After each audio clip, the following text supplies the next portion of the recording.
Podcast. Bringing friends! Well, that was fast. That really went. All right. Okay. It's the day. Happy birthday. Happy birthday. Happy birthday to the Navy. Yep.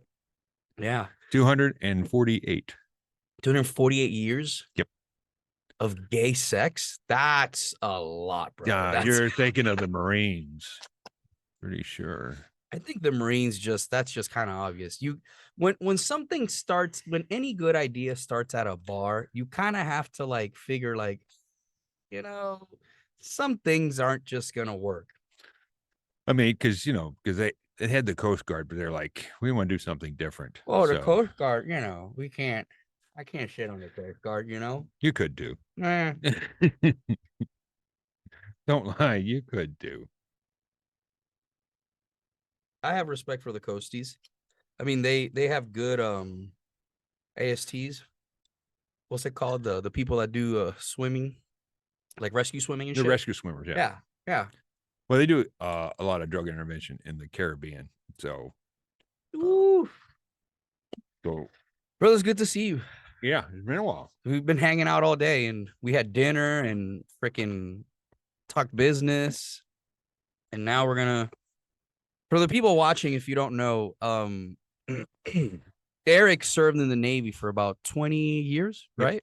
Yep. 20 years. And to commemorate the Navy's birthday, first of all, he got me this hoodie, which he got the size right because I've lost so much weight. And this will be probably the gayest thing you see me wear. Although I don't know. I seen you wear that Bucky outfit. Yeah, that is true. But we didn't have video when I was doing that. That's true. We didn't have video. That's true. Yeah. But I just want to have any video. I just want to let everybody know we actually have 2 birthdays, U.S. Navy.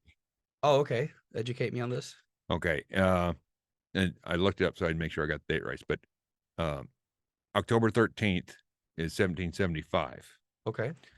And whatever reason they had to either disband it, ran out of money. Anyway, they started up another official U.S. Navy. Okay.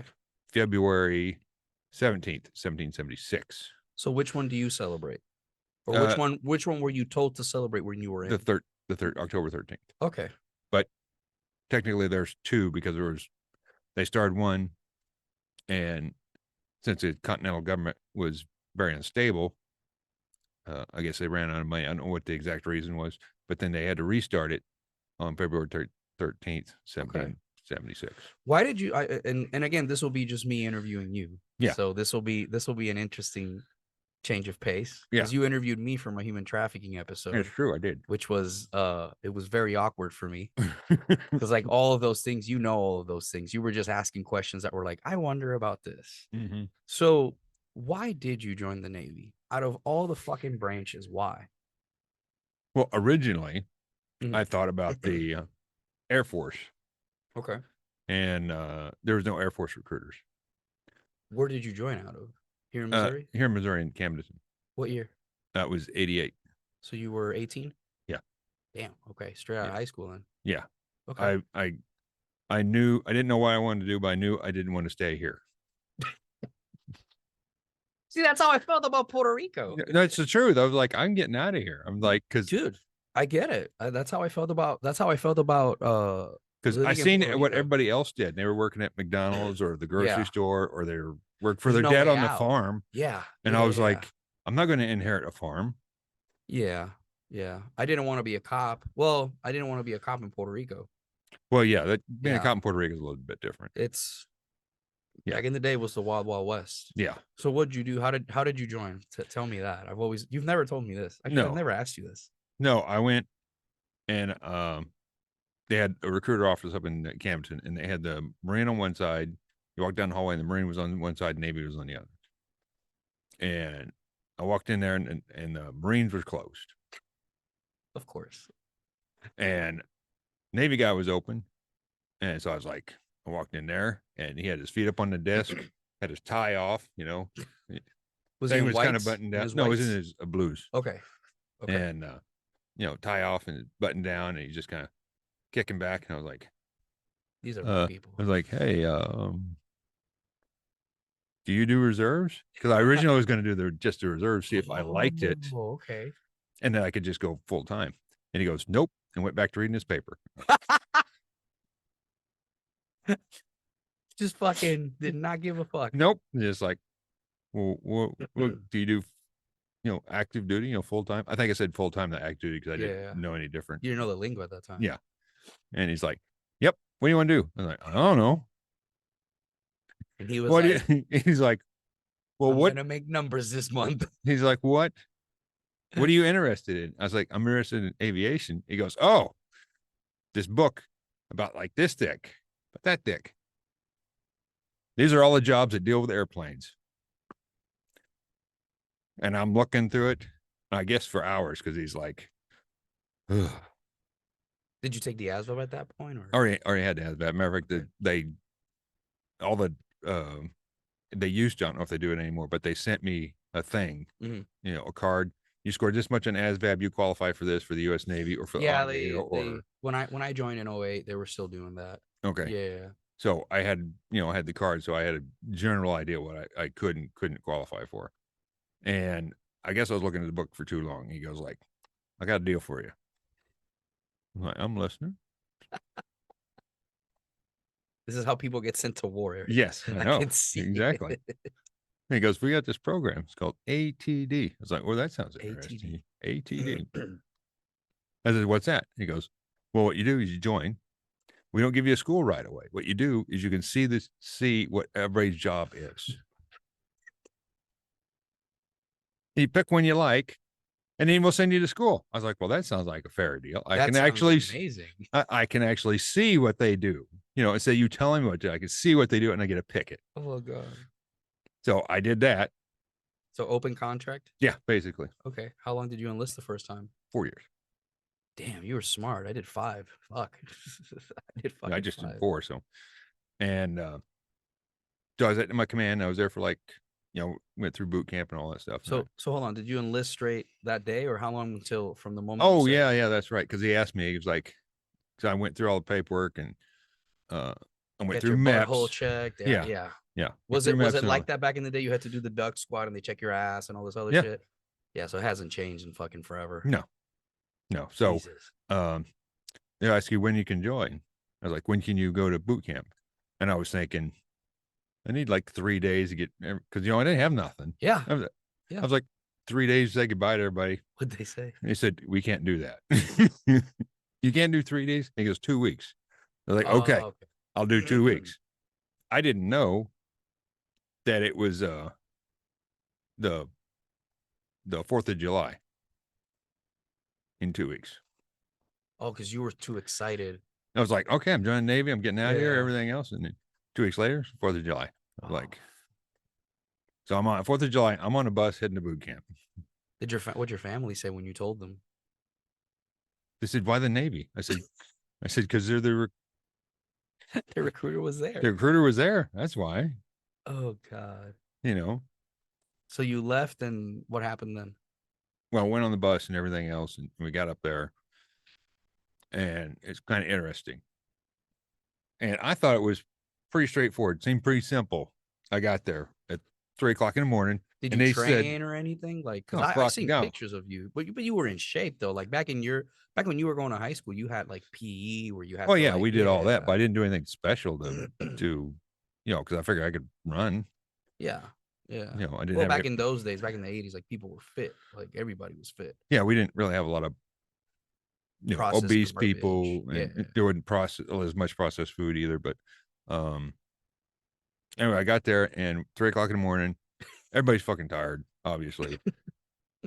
Pee in a cup when you get there. Mm-hmm. Takes about an hour. Were there women at this point in time? Hell no. No, there was no absolutely. Women? There were none whatsoever. Okay. None. Okay.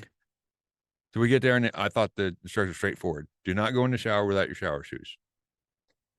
Do not go in the shower without shower shoes. Without shower shoes. They said it twice. So I was like, okay, I'm not going in the shower without my fucking shower shoes, because they issue those to you as soon as you get there.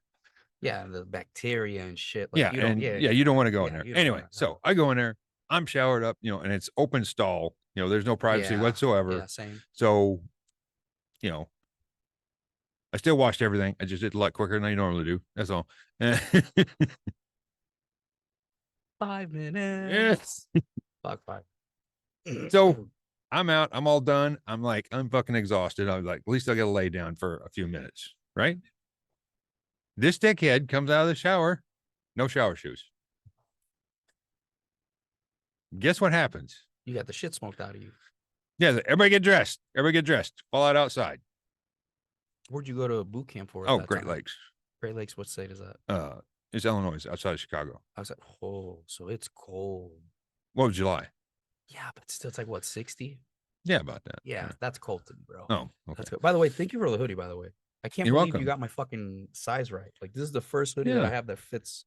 Well, it's also less like 100 pounds. So, well, yeah, I just guessed at your size. I thought it was, No, dude, I appreciate it. Appreciate it. So you're at basic. The guy doesn't have fucking shoes. Everybody get the fuck outside. all dressed outside. Oh god. And he's like, "What did I say?" The guy in front. We call them CCs at the time, company commanders. Okay. And he goes, "What did I say about the fucking shower?" And we could cuss then. Yeah, back then. And everybody's just quiet. And he goes like, "What the fuck did I say?"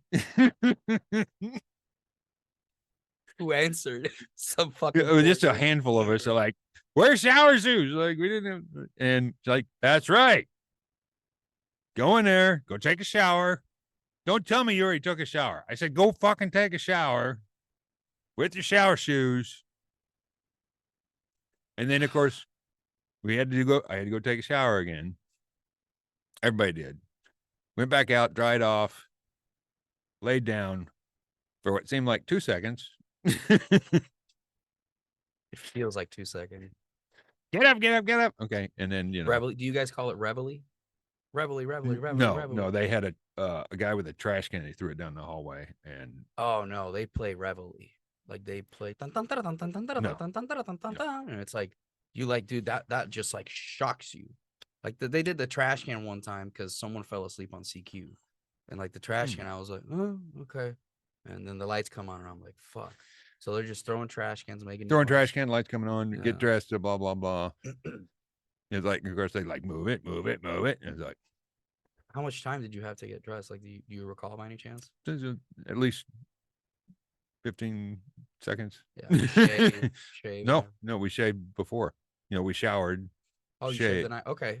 So when we got up, what did you wear? What was your uniform? Was it like a PT uniform or? No, we were still in. Only thing they gave us was like soap and shower shoes. Oh, so you hadn't gotten your. No. This is first day. They gave you like a disposable razor, soap, and shower shoes. And that's the only thing you got when you first got there. Yeah. At least that's what they did then. I don't know if they do it differently. And then you went, if I remember correctly, you went and got your haircut. And you're in your civilian clothes. Yeah, and they shave your head, obviously, to avoid. And it was weird because everybody was in their civilian clothes. They're coming this way. We're going to get a haircut. They already got their haircut, but they look like a bunch of Hare Krishners with their bald head walking this way. Like, those guys look ridiculous. And I was like, those skinheads. Just join the Navy? All this shit. And then you sat on the chair, like, give me number 2. Did you have anybody be like, what the fuck? No. Everybody. Everybody after the shower shoe incident, everybody kind of everybody kind of fell in line after that. Like, okay, I'm just gonna because the barbers are still in a good mood, and they're like, "You gonna save that curl?" No, sir. I'm not saving nothing. I don't know. Nope. Shit. Oh. So, how was boot camp back in those days? What was the food like? It was hit and miss because they had you had to do a week in what we call the galley. We call it a galley. It's a cafeteria. Oh, the chow hall? Chow hall. Okay. So you had to do a week in there. What'd you do? Just peeling potatoes, cleaning? I don't know. I was an honor guard, so God, I'll take so I had duty. to do drills. I'll take chow duty. So fuck. And we had to clean the hangar where we did our stuff. Oh, so you guys called the barracks a hangar? No, this was actually it looked like a hangar. I mean, it wasn't a hangar. How many people fit in there? It looked like a big old Quonset hut, the brown. Yeah. The army used to have those. Yeah. How many people were in there? Like 100 maybe? In the honor guard, there was 12 of us. Let me rephrase that. How many people were in your class? Oh, yeah, at least 100. Damn. Damn, that's a lot of people. And just males, right? Yeah, Yeah, just we had male. like 200 and something, I think. Yeah, but it was female and male. But the females were in another building. Yeah, and we had a smoking lounge. You had a what? Smoking lounge in boot camp. The fuck you mean you had a smoking lounge? Like to do PT? Like you got No, there was you mean like smoking? Yeah. You Up here, smoke. you could have we took us there and they said we could only have one Zippo lighter. Or because you couldn't have a Bic lighter for whatever reason, but you could have a Zippo lighter. Okay.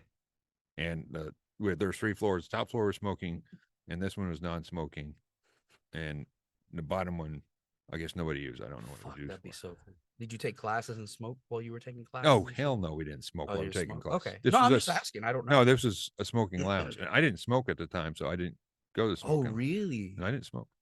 When did you start smoking? No, it was after I joined the Navy. But when? Like 2 years in, a year in, your first what? Yeah, it was my first cruise. I got when I got stationed in Oceania. Was that your duty station of choice or? No, then whenever because they said at the time they said this is your dream sheet, and I didn't know they meant it literally.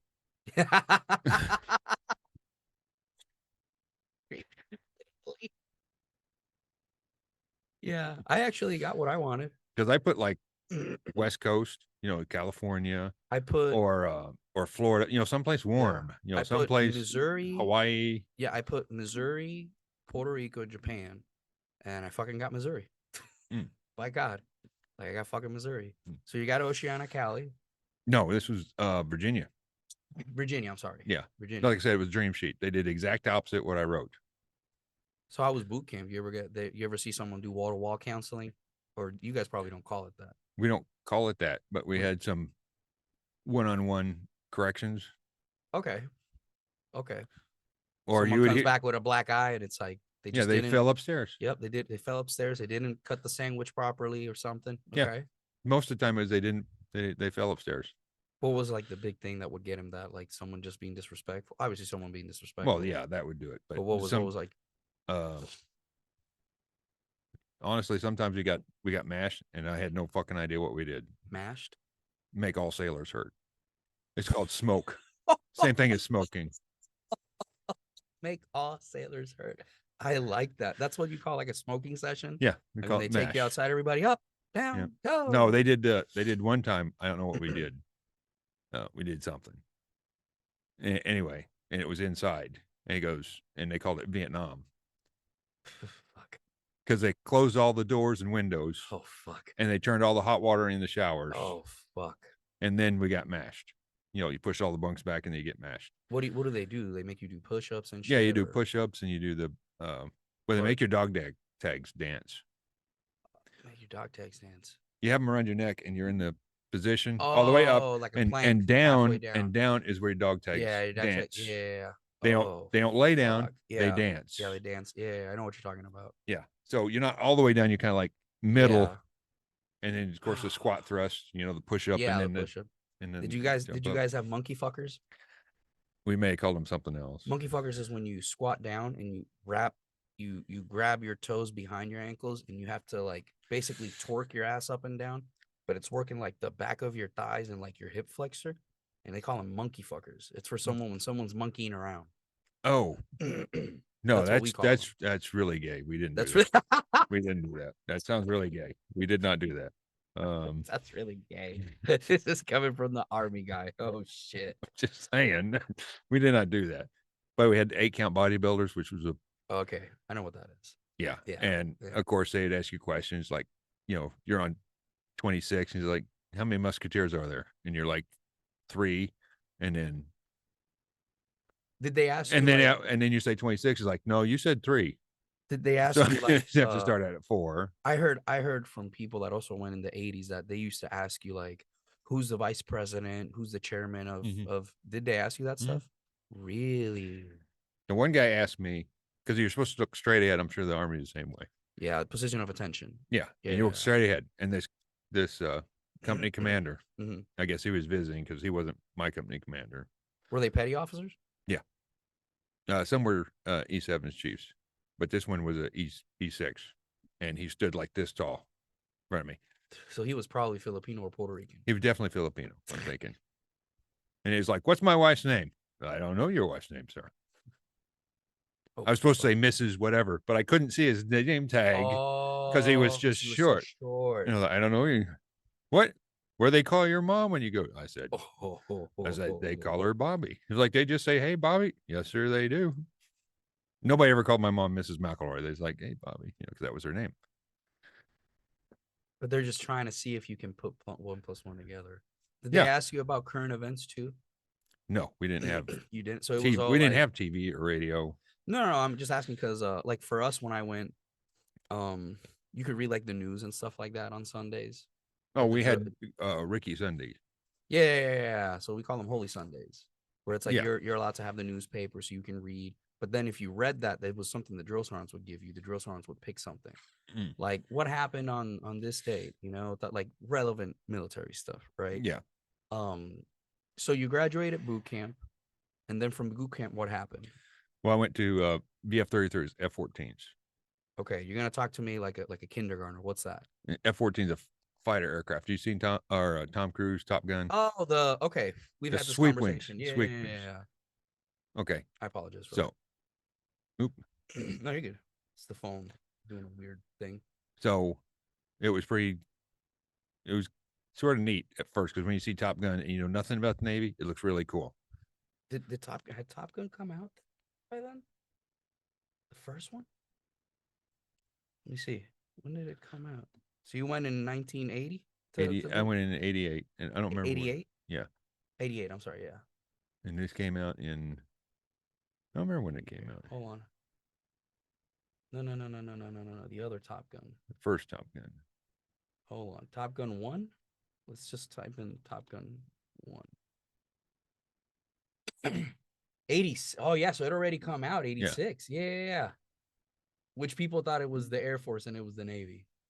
It was Navy. I still think that's one of the most hilarious things when I have to correct people about that. But I got there and I found out that the CO, the commanding officer, Commander Snodgrass. So what's a CO in the Navy? Is that like a company commander or like a, because like Well, a CO to us is. Well, the CO is the commanding officer, but he's in charge of a squadron. So there's like 12 aircraft. So what's a squadron? How big is a squadron? Because in the Army, I'll explain why I'm asking this, right? Let me explain myself better. In the Army, you have a team, right? A squad, a platoon, a company. Then you have the company, battalion, brigade, and then it goes like regiment, brigade. Like it fucking keeps going. Like like a company is like almost 200 people. Okay. Like that's what I'm trying to say. So what was that? Okay. We call it squadron because we dealt with airplanes. And so you were an airman then? Yeah. So you had what did that look like? Was it the green stripes? It was a green stripe. Okay. And if you were a fireman, because it was a red. It was red. The damage control symbol, yeah. Yeah. And then seamen were white, right? No, it was a blue. Oh, it was a blue? Yeah, because you wore whites, so you couldn't wear a white stripe on. Oh, okay. I mean, you could, but I guess. What was your daily uniform? Did you have like fatigues and stuff like that? Or well, we called them at the time. We called them dungarees. They call them utilities now. Dungarees? Dungarees. Okay, and what was that? They're like blue jeans except for their bell bottoms. Okay, so you got to iron them. Yeah, you want to keep. And then they had a shirt. It's not a denim shirt, but it was a light blue shirt, and it was long. You had long sleeve and short sleeve, and that was basically your daily uniform. Okay, so you guys didn't have like the fatigue uniform that we had, like the blouse and everything. No.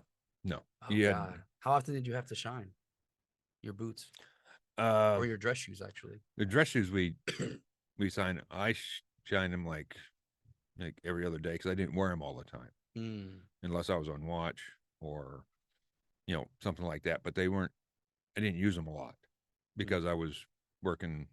Yeah, you were an airman. I was an airman, so I just. So did you have boots then? Yeah, steel toe boots. Steel toe boots. Okay. Yeah, all black. All black. So I kept them black. I didn't keep them shined. I kept them black. How'd you do that? What do you mean? Well, you know how you put the. I know. I have shined boots before. I had to shine boots before, But I'm trying to realize, like, because I never get them. Like, I get what you're saying by black. I always shine them because I just can't get if I did it like to just look black, like tarry, right? Like tar, like Yeah. charcoal, Mhm. it just wouldn't look good. So I always shine them. So like, what? How did you do it? Well, because you were always on your, because you had to crawl underneath the airplane or climb on the airplane, and so there was always getting scuffed. Yeah. So it makes no sense to shine them. So shining them didn't. Yeah. Plus, you'd have to get the scuff out Yeah. because That's a sometimes you would drag bitch. them on the concrete because you were Yeah. doing something or whatever, or you slipped. This is on the flight deck. Just on the flight line, Okay. which is Flight line. the flight decks on the aircraft carrier, Okay. Okay. So this is on land. Then. is on land. Okay. Perfect. I understand the difference now. Okay, so we just made them black Okay. because they were always pitted and stuff like that. You couldn't keep them. I mean, you could shine them, but they wouldn't last very long. What'd you use? Like, do you remember what was that they issued you? Yeah, it was the The charcoal. kiwi. Oh, kiwi. Yeah. Kiwi. Yeah. Damn, that's been around for fucking ages, bro. Mhm. Those people have to be billionaires by now. Oh yeah. Shit. I was like, I don't know who invented this, but they were a genius. I was Yeah, like, they were fucking. brown wax, black wax, Yep. and they have white wax. I was Well, like, well, it wasn't really white. It was like transparent. well, it was more clear. Yeah, Yeah, like a clear wax. yeah. I never used that one. I know that for my belt, if I needed some, I'd use the clear one, Mm-hmm. but I'd use a little bit of it. It didn't need a lot. Yeah, no, if you put too much, it would look like a mucus. It would like mucus. Yeah, Yeah, for yeah. your belt.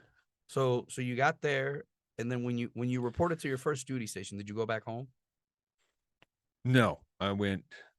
straight? If I remember correctly, I went from there straight to my duty station. Did your family come see you when you graduated, or No, they were. yeah, they were busy? Yeah, so. So yeah, I went straight there, and nobody was there to pick me up at the airport. So I was at the airport, Fuck. and I'm like, what to do now? You know, I made it here, and I don't get in trouble for not showing up. What was the pay like? Like a month? Oh, we got paid every 2 weeks, and it seemed like it was like $360, $350, something like This that. is the time. This was during the time that you had to go to the formation and the line and stuff, right? Yeah, you had to line up to cash it because they gave you a check, Yeah. a physical check, and you had to go to what we call dispersing to cash the check. Okay. Okay. And that was preferable because you go out in town and cash it, but they would take 10% of whatever it was. Oh yeah. Every place that has a military installation, the surrounding outside will try to fuck you. Yeah. That's just That's why we tell soldiers like at Leonard Wood, don't fucking buy a car outside of base because they'll ask for an LES, like a leave and earning statement, and it's like, oh, the fuck, Yeah. you know? Yeah, they told us the same thing because in Virginia you'd find car dealerships that Mhm. had what was it, KCF on it, KCF, what's that? Kids College Fund. Oh, okay. So they would have initials in there in your bill. It was itemized, but Yep. and you're like, What the fuck is this? what is this? Yeah. Yeah. Yeah. And of That's course funny. and they'd have other ones like that in my pocket. IMP. That's an IMP charge. That's funny. That's funny. So you got there and you didn't have someone to pick you up? No, so I was at the airport and I seen the USO and I was like, the USO will tell me. Yeah. I go to USO and I was like, God bless the USO, man. yeah. Cause I went there and I was like, hey, I need to get to Oceana. I was like, you can take a taxi. It was like, I'm broke. Fuck, you broke. You just got out of basic though. Because you have to cash a check. So what'd you do with the money? You go drinking? No, it's just if you're in boot camp, you cash one check and you buy your like shaving cream, deodorant, stuff like that, razor Oh shit! blades. You had to buy this shit. Okay. I had to buy it. Fuck, bro, that gets expensive. So I only cashed one check. So I didn't have the other cash. Because why were they going to cash? I couldn't spend it nowhere. Yeah, makes sense. So I got there and I was like, all right. And it was late, so the banks weren't open. Oh my. It was after 5. It wasn't late, but it was after 5. So I couldn't cash the check. I was like, well, and the USO said, hey, just let them know and they'll take you to the base. I'm like, okay. That military treatment right there. Apparently this particular driver didn't know about that. I was like, hey, I know I'm in money. I need to get to base. It's Oceana. He's like, okay, I get there and it's $10. I'm like, I told you I didn't have any money. He goes, I'm gonna have to take you back. I was like, I'm already here. I will fight you, bitch. I'm already here. Yeah. He's like, no, I gotta take you back. I'm like, no. So I went back to the airport and I'm like, fuck. Went back to He took me back to the airport. I went back to the USO and I said, you lied. You lied to me. They don't do that for free. What's the ignorance of youth too? Because if you know, young private Avilas would have been like, yeah, fuck you. I'm not going back. Sue me, bitch. Bye. Like, So you went anyway, back. anyway, so they're like, well, and then I had to. I was like, I don't know what to do. I can't get to the base. It's like, well, call them. I was like, and of course, I had a stack of papers. You know, they used to give you an envelope, Yeah. just full of Yeah, paper. full. I'm, Yeah. I'm like, where is it? Where is it? Because I looked through the package and I'm like, where is it? Yeah. Where is it? Yeah. I didn't know. So they helped me out and they found the number. I called them. I was like, hey, This is my situation. I'm here. I already been there once. How far away is the base? Oh, I don't remember, from the airport to Oceana. Probably not far, like 30 minutes or something. $10 worth in 88. Damn, it was a taxi too. So shit, it must have been like 30, 40 minutes probably. Yeah, probably. That sounds Yeah. about right. And that was so dumb of him because he could have just been like, wasting gas and I'm not going to get money. Here you go. Fuck it. Like, fucking dick. Yeah. Fucking dick. But anyway, so what did command say? Fucking airman. Yeah, probably. It's like, we just get a taxi. I did, and they brought me back. He goes, why not? Because I couldn't pay for it. I told him I couldn't pay for it. So someone had to pick you And up. then, of course, I get bitched out when somebody was there at the gate, paid for the taxi. Yeah. So I got another ride up there, Okay. and they paid for it. And they're bitching me out. It's like, you got $20 worth of free rides. It's like, no, I didn't. No. I wound up exactly back where I was at. I was like, that was not a free ride. It wasn't fun. It's fucking Because terrifying. I'm terrified. I'm going back to the airport. I still got to get to base. Yeah. I'm just thinking the worst case scenario. They're going to throw me into brig. I'm going to have to make Oh God. big rocks and little rocks for the rest of my enlistment because I couldn't make it to base. Oh my God. Because I didn't know. I just figured it'd be. Yeah, you're fucking brand new, bro. Yeah, you've been in how long was boot camp? Like, it was like 8 weeks? I don't know. I think it was 8 weeks. Damn, Jesus. I think it was. Yeah. I'm pretty sure it was 8 weeks. Fuck, man. So you got there, and what happened then? Or after they got done bitching me out and everything else, like, hey, you got two free rides or whatever. Okay. Or whatever. Anyway, they're like, you owe the Master Chief $10. I was like, okay. Oh fuck. What do you want me to do? I mean, I'm broken. Anyway. So I made sure I paid him back. Yeah. Yeah. Yeah. That's not someone that I would want to owe money on.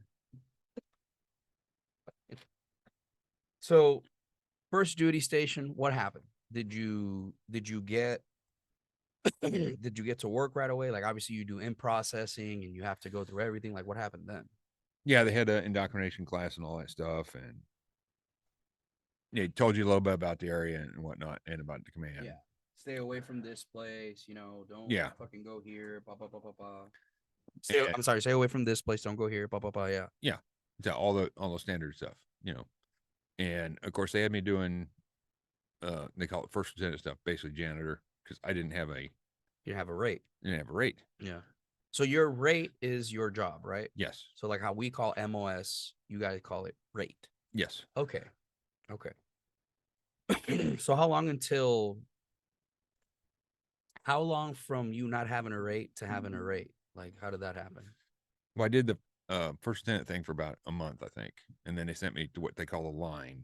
Okay. And the line takes care of the general maintenance of the aircraft. Okay. Fueling, oiling the aircraft, washing the aircraft, launching the aircraft. Was this a ship or? No, this is on land. Okay. But the same job, you have to do the same job on the ship. Okay. But it's called the line. Okay. Because everything's parked on the line. Okay. So they call it a line. Okay. So I was doing that, and if I remember correctly, it's Pastor Vickers, this tall black guy, and he's He was cool. He'd been in a while, he's pretty laid back. Yeah. And I was like, he asked me what my job was. And I told him what happened to me. And he just shook his head. It's like they fucked you.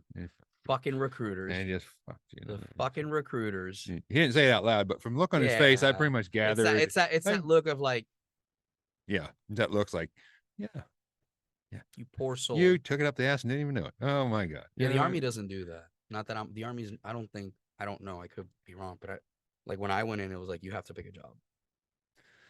But he's the one who actually helped me out because I was there in the line for a month or two. And I was like, hey, I want to do this job. Okay. And he's like, okay, yeah, put your paperwork in and everything else. I was like, okay, just tell me what I need to pull in. So what did you pick? AME. AME. What's that translate to? It's the actual name is Aviation Instructional Mechanic Egress, which you'll work on ejection seats. Okay. What made you choose that? Well, I seen the power plants guy. You guys work on the engine and the fuel cells. And I seen a guy that worked in power plants. He can actually physically fit your body into the fuel cell. So you can work on it. Okay. And he comes out taking his respirator off, gasping for air. And it's like, that is not the job for me. No, bro. No. Fuck no. And then fuck no. And then they had a couple other jobs that were like airframe. Airframe? Yeah, they had two of them, AMS and AMH. One is called Aviation Structural Mechanic. Other one's Aviation Structural Hydraulics. Fuck me. So, and I seen those two guys are those two rates, and they were working all the time because the airframe's everything. Yeah, you have to. Yeah, everything. You have to know. Yeah, basically how to put it together. Yeah. Fuck. Okay, so you went to the ejection. So what happened then? Well, I put in my paperwork and everything else, and I didn't know it at the time. But apparently, they couldn't. If I went to school, they didn't get a replacement for me. Oh. So they didn't want to send me to school. So did you do OJT? No, because at the time, I think it's still this way. You had to be an A school graduate to work on ejection seats. Okay. And there's only, as far as I know, there's only two rates like that. PR, which is parachute rigger. Yeah. You can't work on the gear unless you're a graduate of we call A school. Yeah, parachute riggers, you have to go to airborne school too. Yeah, so I don't know if they did that, but I just know that AME and PR, parachute rigger, you have to be a graduate. So I couldn't work in there. I could go in there and just observe. Okay. I couldn't work because there, if anything happens, like, hey, did this guy work on it? Yeah, it's the same with parachutes and stuff. Like Drew, my friend Drew's airborne, and he has a friend who was a rigger. Mm-hmm. Like he was the parachute rigger. Dude, those guys, like the amount of knowledge that they have about fucking physics and shit is wild to me. And it's a lot of fucking. It is a lot of stuff. Fucking shit. So, what attracted you to that? Like, besides the fact that it's like, yeah, I don't want to do that. Like, what was it that you were like, I could do this for 20 years? Well, I wasn't thinking I was going to be doing it for 20 years. Oh, honestly. So you were thinking to be a lifer at that time? No. Okay. I seen them and they were in the shop and they were very, they were laid back and serious. I don't know if that makes any sense. No, it does. Gentlemen. It's like gentlemen, but if you piss them off, they'll fucking, they'll strike your head in. Shout out to Davidoff for these, by the way. Oh, yeah. Well, just for him, where I got them, the Escudio. You've had these, right? Yeah. Have you ever had these little ones like this? Yeah, you had those. Didn't you have those before? Yeah. I'm just making sure if I shared them before with you. But, because, good? I couldn't find your coffee, so I got the hot chocolate. Oh, shit. Okay. My bad, brother. My bad. Okay. I'll fix that next time. Anyway, and they work with explosives, which I was like, that's cool. Oh, really? How so? Why do they work with explosives? Well, they use a explosive charge, and it's the gas. Yeah, the gas that emits. Yeah. And that initiates the ejection sequence. Where the fuck is the cutter? I know I had a cutter. No, I'm listening. Keep talking. I got it. So I thought that was cool because they had different ordinance for different things. Like one would be, they call them CADs, but they're explosives, what they are. And some of them are a time delay. Probably had a lot of fun with that shit. Oh yeah, Fucked around with it a couple times. of course I did. But what's the craziest shit you did? You're out now and you're retired. You got your retirement and your VA benefits. They can't do shit to you now. Because I'll tell you, if I tell you, will you share one? Okay. Okay. So the craziest shit we did was one time we were in the barracks, right? And we had a guy that was coming to the unit, and we had all just gotten back from Iraq. Like this was like 2 months in. Because as an MP, you go work the road immediately. Oh wow. That's why dude. That's why it sucks being an MP in a time of war. Because when you go to war, if you're lucky, you'll get to just protect the base, which still not a good because you're the last line of defense, right? Yeah. If you're unlucky, like me, you get to go out and run missions and go talk to people. Or like I tell people, I was a chef in the 73rd Boyardee under Colonel Sanders. Yeah. Our motto was what makes the grass grow? Blood, blood, blood, and 11 herbs and spices. Which you can't say. Which, yeah. Can we say that? You can't. We can say 11 herbs and spices. No, you can't tell what the 11 herbs. Oh, yeah. Okay. Yeah. Okay. For a minute, I was like, trademark? Am I about to get flagged? Is KFC going to be like, you cannot say that 11 herbs and spices makes blood in the grass? Okay. So, you come back, man, and like we worked a lot, dude. Like we ran over 300 combat patrols in a span of not even 15 months because I was there for 15. Yeah. And you come back, you kind of have a chip on your shoulder, Yeah. And we had this guy that came to the unit.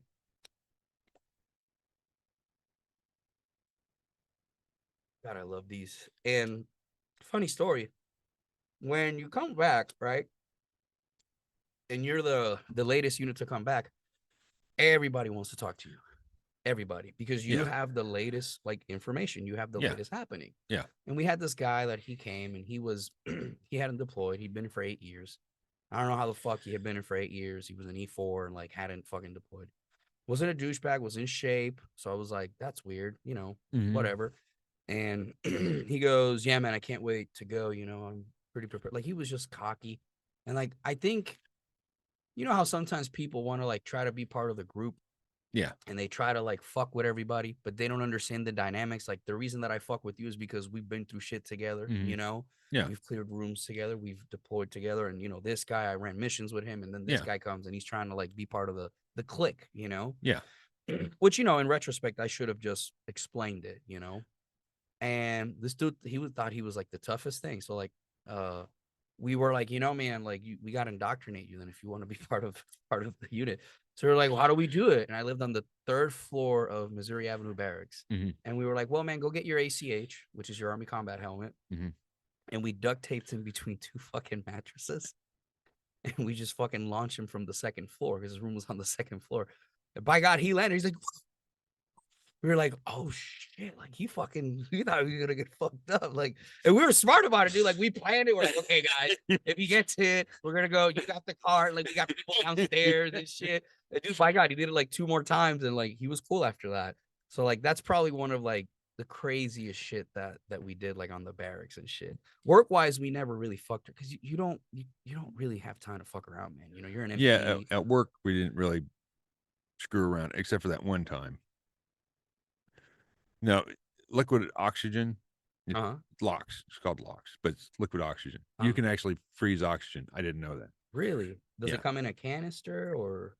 Well, yeah, it's a. You have to put it in like a special canister for it to keep it from evaporating. Because it's if I remember correctly, it's 296 degrees below zero. Oh, okay. So like, okay, yeah. Okay, I see. Liquid oxygen. Holy shit. Yeah. That looks like it would burn your hand. It will. Oh, those little canisters, the green. Okay, I'm tracking. Tracking. Okay. So it has a high expansion rate because it's freezing is 297 degrees to freeze, 296 to boil. 1 degree difference. Fuck. So if you take a 2-liter bottle, and you fill, and you put liquid oxygen in it, and you take that bottle, and you throw it behind the fuel department, where they have the jet fuel. Oh my God. It will explode. It will sound like, because it is an explosion. Yeah. It'll sound like an explosion. Oh God. The people we call it the fuel farms, they do not like that. Yeah, I bet. fucking Yeah. So we checking their never dick did and that shit. because they don't like that. Okay. But someone did. Someone did that, and I was like, Shame on you. No. Well, it gets boring freezing frogs. Because you can freeze a frog with liquid oxygen. And I didn't know this. If you leave him alone, when he thaws out, he'll hop away. Jesus fuck. Yeah, frogs are tough. Yeah. Jesus, bro, what the fuck? That's wild. So how did you get your rate then? Like what happened? Oh, well, they kept fighting me on it, and I put the paperwork in it and everything else. And what they did was trying to sell me on a different school. Okay. For whatever reason. Either it probably because it would take longer for me to get there or something. I don't know. Anyway, and the guy Pastor Vickers, he's the one who pulled me aside and it's like, get the school you want. Oh wow, that's a good leader right there. That's good leadership. So I was like stuck to my guns. I was like, no, AME. It's like, well, AO's open, or this one's open, or this one's. This is one I want. Yeah, can't force you. Yeah. Yeah. He's like, you can do this one. I can, but no, I'm doing this one. So I finally got the school, and I went to school. How long? Like how many months? How many years? I only was in the command for like 2 years. Oh wow, it took that long to get a. Yeah. Damn. Okay. Because they didn't want to lose me. Because for 2 more years they had nobody to replace me. Fuck. Was not a lot of in the 80s. Were not a lot of people enlisting.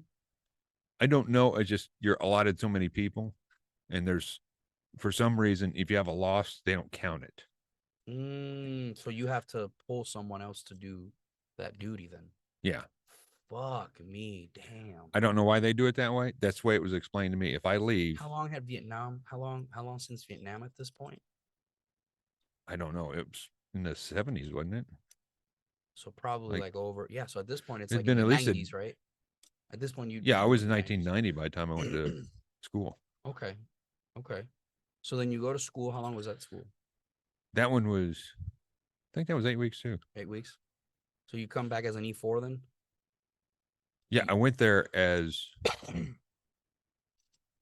No, I was E3 because when I got to Puerto Rico, I was in E4. I made E4. So you went to the school, and then from the school, you got orders to go to Puerto Rico? Yeah, because while I was in school, I couldn't get promoted because I was in school. Yeah, I get that. I got past what you call passing over.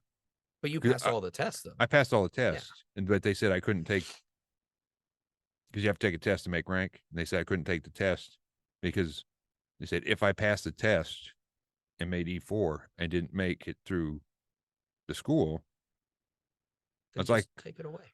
I was like, you could just take it away. But if I pass the test, I'm pretty sure I'm going to pass the school. Okay. Yeah. Because that doesn't make sense. That sounds like somebody. Anyway, I get it. Anyway, while I was in school, I couldn't get promoted because I was in school. So when did you get orders to Puerto Rico? While in school or like right after you graduated? What was just before I graduated? They said, top of the class gets to pick, and then the second in the class. Of the class? No, because I was a fleet returnee. They said you're going here.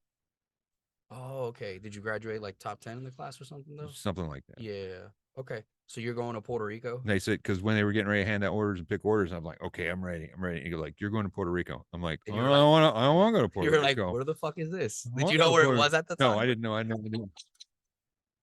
I was like, I don't want to go to Puerto Rico. I was like, I honestly thought it was in Spain. I was like, Puerto Rico sounds very Spanish. It's like, what the hell am I going to do in where am I going to do in Puerto Rico? I know. So this was in the 90s, though, right? As Desert, was it Desert Storm or something? Well, it was Desert Storm, then Desert Shield. Yeah. Yeah. And it started after I got down to Puerto Rico. Damn, bro. Were you scared to go, or were you like, fuck it, let's go? I was ready to go, but when I got down there, they said, we're not going. I was like, no, I want to go. They're like, you can't go. Oh shit. And they're like, why? It says, well, it'll be over by the time we send you over there. And 2, we're a training outfit. Oh, so it was a TRADOC? Yeah. Oh shit. So I gotta ask, when you got your orders to Puerto Rico, how'd you find out about Puerto Rico? Or did you not? I didn't know nothing. Oh, so you just got orders and then they sent you? And they sent me. Oh, bro, that's fucking terrifying. I at It least was would because I look up. landed in San Juan and like somebody was there to pick me up. Thank Hola. God. Thank God somebody was there to pick me up. Hola, senor. What the fuck? Because I showed up, I was in my civilian clothes. At the time, you couldn't wear uniform while traveling. Yeah, because of that always happens, man. Because of So, not terrorism, but yeah, I get it. I get it. because you used to have to travel in uniform, and they changed it because of uh, certain events that were happening at the time. So Yeah, they don't don't want travel. because there's a lot of people who don't like the reason they do that every time is because they don't like a lot of people. A lot of people don't like who are when we go to war. There's always these people who get bold and they're like, fuck it, and they try to attack service members. It's happened a lot more than people think, though. Yeah. Yeah. There's, So you got there to so San I'm in my Juan. civilian clothes. I'm in San Juan, and the sponsor was there. He had my sign up, had my name up, just holding it up. I was like, that's me. How hot was it? When'd you go?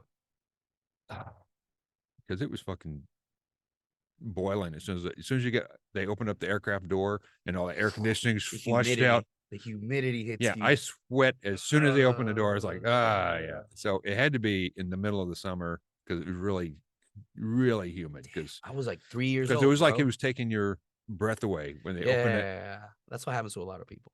Because you go there and you're like, oh my God, what the hell? Humidity's wild. Yeah. Oh yeah. So yeah, humidity's crazy. so I got down there. But I bet you it was beautiful when you looked out. Oh yeah, night. it was gorgeous. I thought it was wonderful. I was excited and scared because I was like, because I'm walking out and I'm like, please God, let there be somebody here. Yeah, you don't want to Because there is no USO in San Juan. No. I know. No. I checked. There is no. Yeah, there is no fucking. So I get there. I was like, please God, let there be somebody there. And there was somebody there, and they took me to the command. They got me set up in the barracks and everything. Did you hear people talking Spanish, and you were like, "What language is that? Like, what the fuck?" No, I could tell it was Spanish. I went to school in California. I was in Montclair, California. Okay, so you probably heard a few words. I heard a few, like Bendejo and stuff like that. So. Fucking gringo. Yeah, thank you. Green does mean go. Yeah. Green to you, go. man. Green. So you got there in San Juan, and then it was in. Yeah, because shit. Yeah, so you had to drive. You had a long drive there. Yeah. It was an hour at least. Yeah. What was it like when you first saw everything? Oh, I was amazed because it seemed like it was from coming from Virginia, then Cali, and then Puerto Rico. No, I wasn't in Cali. Oh, okay. I went when I was growing up.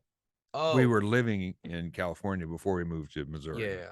So then when you I came went to from Puerto Rico. When I went from Virginia to Puerto Rico, I was like, it's like it almost stopped in time because it was like because there was like,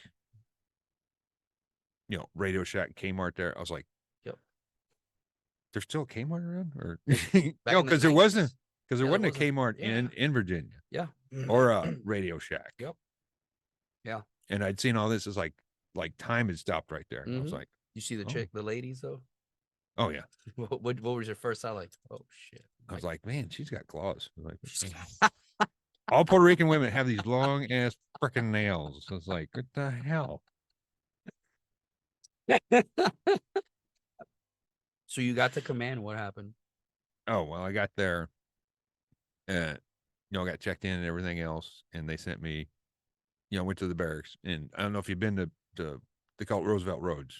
No, it's not. It doesn't exist anymore. It doesn't. But when it was Naval Air Station Roosevelt Roads, what it was called. Yeah. And you can't really walk anywhere. Everything's pretty far apart.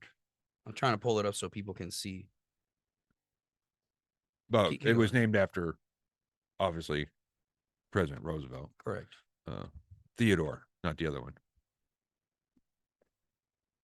And Saba. Yeah, in Saba. Holy shit. Until 2004, from 1943. Let me see if I can find some pictures. So you got to command. Oh, yeah. Wow. Is that what it looked like? Yeah. Holy shit. Let me pull this up. Wow. And it's got, I don't know if you can, you got it. There you go. I got it. Okay. Damn. So that's but as you can see, nothing's close. You can see the airstrip over there. Right here. Yeah, that's the airstrip. Okay. And on the other side of that, to the right, is some small buildings and stuff like that. Yeah. And there's more to the left. Let me see if I can find a better one.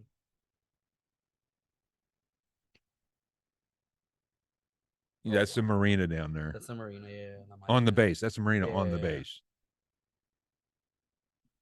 Fuck, that's a lot. How the fuck did you get from one side to the other? You had to take a vehicle, a bike. I mean, you could walk, but man, it was Bro, a that's hell of a walk to go anywhere. Yeah, that's There's a few times I walked to the exchange, which was like 2 or 3 miles away. So where was your barracks? Like over here or I can't really tell from this angle because it doesn't look like it's in there because we're kind of like on a hill. That looks like housing, on base housing Yeah, right there. that's what it looks like. But if you go around, because the base is huge. Yeah. Okay. I don't know how to explain how big it is. Yeah, see, that's the dock. Okay. See, the airfield, So they this have is the the dock airfield. there, and you see the fuel tanks over there. This right here? I think they're fuel tanks. Pretty sure they Looks are. like it, yeah. Holy shit, bro. That's pretty big. And then the entrance, did it look like this? Yeah, it did. That's one of the gates there. They got 2 gates. The other one, you see the U.S. Naval. This one right here? Okay. Yeah, Well, that's an older. That's Florida. That's Florida. My That's bad, not my it. bad. Yeah. It was the other one. I was. Damn. I wish I could find But more. it was. Oh, this was okay. Okay, that's the other one. That's Okay. an older picture, but yeah, I think that's the front gate. I That think. estación is missing an accent, but all right. I didn't make the sign. Sorry. I know. I'm sorry. That's yeah. That's just me being me. And then this is what the fuck is this? That was at the time. I think that looks like they called it transit barracks because we had a lot of people come down for training. Okay. Oh, So, this is a good picture right here. There we go. okay, yeah. You see the That's it. airfield, Okay. and you can see where the over there, the dock, I think, is over there on the top. You know, because it was huge in there. You could pull Yeah. in there, and that's officer housing over there. I think Where on at? on the right hand side over there. Over here? No, down. Right here? Yeah, right in there. Fucking officers get it so nicely. But they have their own school on base For what? for everybody stationed there. You got high school, middle school. Oh, yeah, like elementary. they do in every base. Yeah. It was because they didn't send them out in town because they didn't at the time. I'm guessing they didn't want to because they'd have to bus them off because they lived on base. They'd have to bus them off base to the school off base, and they didn't want to do that. So they had enough parents, enough kids to justify having a school on base. Yeah. Was it in English? Well, you're not gonna know, but yeah. Oh, we didn't go to the. How long were you there? 3 years. How'd you like it? I liked it up until I think the last year. Why? That was when dengue broke out. I think that was when the dengue broke out. I think so. It was 90. Because Kaylin talked about that.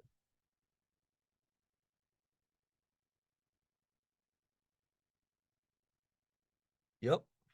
Yeah. Hold on. It was in the 90s. I thought 2007. 2007. No.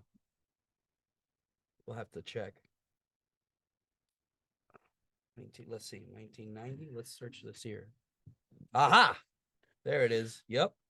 Oh, 1990. 1993. Holy shit. The whole time I was down there. The whole time it was dengue, bro. Yeah. Oh shit. Yeah. So you guys had to be like on lockdown probably most of the time. No, we had believe it or not, we had when I got down there, they told us not to use off or any of these brands. Yeah. It's because just the water. Yeah. It's because off is like marinade to them. Yeah. And yeah. The only thing that worked was Skin So Soft by Avon. In fact, I still got some because it's the only thing that keeps mosquitoes away. And Interesting. they weren't mosquitoes. We call them mimes. I don't know if you call them the same thing. Nah, mosquito. That's how we said it. Yeah. But they were little, tiny little. Yeah. And they will swarm you. They'll swarm your ass. They'll swarm your ass and bite your face or your arm everywhere. Yeah. Which now you understand why is it that when I first saw the big ones. Yeah. Because no one had ever explained until Kaylin explained it. Yeah. She's like, no, those things. I was like, oh. And then Kaylin, you remember, you were here for that episode. Yeah. So that's what kept those away. They said, don't use all that other stuff. Yeah. Because it doesn't work. You couldn't leave retained water either. Like if you saw you water. You had to dump it. You have to dump it. Yeah. So, yeah, it's just after a couple of years, I'd seen. I mean, it doesn't take that long to go around the island and see stuff. Did you go out like on pass and stuff like that? Yeah. Oh, you call it Liberty, right? You guys call it Liberty? Yeah, but since we were a training squadron and normally a carrier came by and we'd have to train the carrier doesn't know that it's a weekend. How so? Carrier works 24/7. Oh. When you're on a carrier, it's 24/7. All the time. So they come down there Friday and they want to train. Guess what happens to your weekend? Oh, you're fucked. Yeah. Yeah, you're in TRADOC, bro. You can go weekends. Yeah, that's how Leonardwood is. TRADOC goes off this. Yeah. Unless it's a holiday. Yeah, then the carrier has to suck it up. Like, sorry. Yeah. It's Martin Luther King Day. I'm like, whatever. Yeah, holidays. That's one thing that the military does do pretty well. They respect like fucking federal holidays. They try to at least. Yeah. So that was getting a little worrying because it was like, hey, I got plans for this weekend. Now I got to work this weekend. Oh, I want to go here and I got to work this weekend. It's nice to see that the fucking never ends. So, that's what I didn't like. Like I was on this island and I want to make plans, and every time I made plans, Did you eat out and stuff? Like, what did you eat a lot besides rice and beans? Wait, the rotisserie chicken with the rice and beans. Oh yeah. Because they had that on. They had that on base too. Everywhere. Yeah, that's everywhere. And everywhere. Yeah, it was delicious. They had the same thing with the roasted. I'm guessing it was roasted pork. Yeah, they did the roasted pork. Yeah, pernil. Yeah, pernil. And I didn't like it, but I didn't know they cooked gizzards in some sort of gravy there. Yeah, I found it absolutely. Yeah, that's like old school. Yeah, that was absolutely. I hated it. I was like, this is. Yeah, I don't. I was like iguana. Some people make iguana. Yeah, I don't like it. It's not my. It's too chewy. I tried that, and at least you tried it though. Most white people wouldn't even try it, bro. Most people they wouldn't even. If you tell me, I'll try it. Yeah, but like I don't like is being something like, here, try this. What is it? Well, I'm not going to tell you till after you eat it. No, was the first time. No, tell me what it is. I will try it. Just tell me what the fuck it is. So, how was the first time that you got there? Like, what was your first meal when you got there? The first meal off base, because when I first on there, I was eating at the chow hall or at the out of the vending machine. Yeah, I had mashed potatoes, gravy, stuff like that. Because they didn't have anything authentic in the galley. Did they have a lot of seafood though? Not in the galley. Really? No, you think they would, but they didn't. Yeah, you would think. So what was your first meal then? Well, way down to the it wasn't Saba, but it was it Seven Seas? They had a restaurant down there, and they had the dock where you could buy the seafood right off the dock. Hold on, we'll pull it up. I got a map right here. Okay. For the people that don't understand why Eric is saying that, Puerto Rico Saba is a tree. I know that, asshole. It is a tree, but no, I'm not talking I'm talking to the fucking thing. Yeah. Yeah, for the people that don't know, Puerto Rico is like 100 by 32. Yeah. Like, it's not big. And right now I think the population is like over 3 million people. Yeah. So there's a lot of fucking in Puerto Rico. Yeah. All right, there you go. Saba. Let's show the people here so they understand. Yeah, because you go through Fajardo. Mm-hmm. Yeah. And I think it was was it? Oh, and you were there when Vieques was still Vieques. Oh, yeah, when there was a training. Oh, you could also go to Vieques. Yeah, they had a little place there you could go to Vieques. They had another place I wanted to go to. I didn't go to, but they called it Gilligan's Island. Yeah, I know what you're talking about. But I didn't. La Isla de Gilligan. Yeah, but we didn't. I You didn't guys get didn't call it that. Yeah. no, but we didn't get a chance to go there. But everybody said it was Gilligan's Island. You go there, and I tried to. And like I said, every time I made plans, it was like, So what "Hey, we're was working the this weekend." so what was the first thing that you ate? Oh shit, that's not what I wanted. Whoa. That's not what I wanted. That is not what I wanted. I was trying to pull up a map so you could see where I lived. That's all right. Oh, there we go. All right. So what was like your first meal then? It was a seafood dish. I think it was sea bass or something like that. Okay. With rice and Uh-huh. something else. But it was right on the dock, Yeah. and of course the sea breeze was coming in, and it was All right. So it you was see really Saba, good. right? Saba. I Yeah. lived here in Arecibo. That's where I lived. Oh, That's how Tennessee close. That's how close we were, and I was a kid Oh when you were wow. there, bro. That's how close we were. And who would have thought 20, 30 years later, Yeah. here we are together as homies. Isn't that crazy though? You were that close, bro. That's wild to me. Yeah, you're on the other side of Yeah. San Juan, aren't Yeah. you? Yeah. Yeah. That's where I was, man. That's where I lived. Because we went to the they called it Blackbeard Castle at the time in Old Okay. San Juan, which is where we went a lot because we could get the free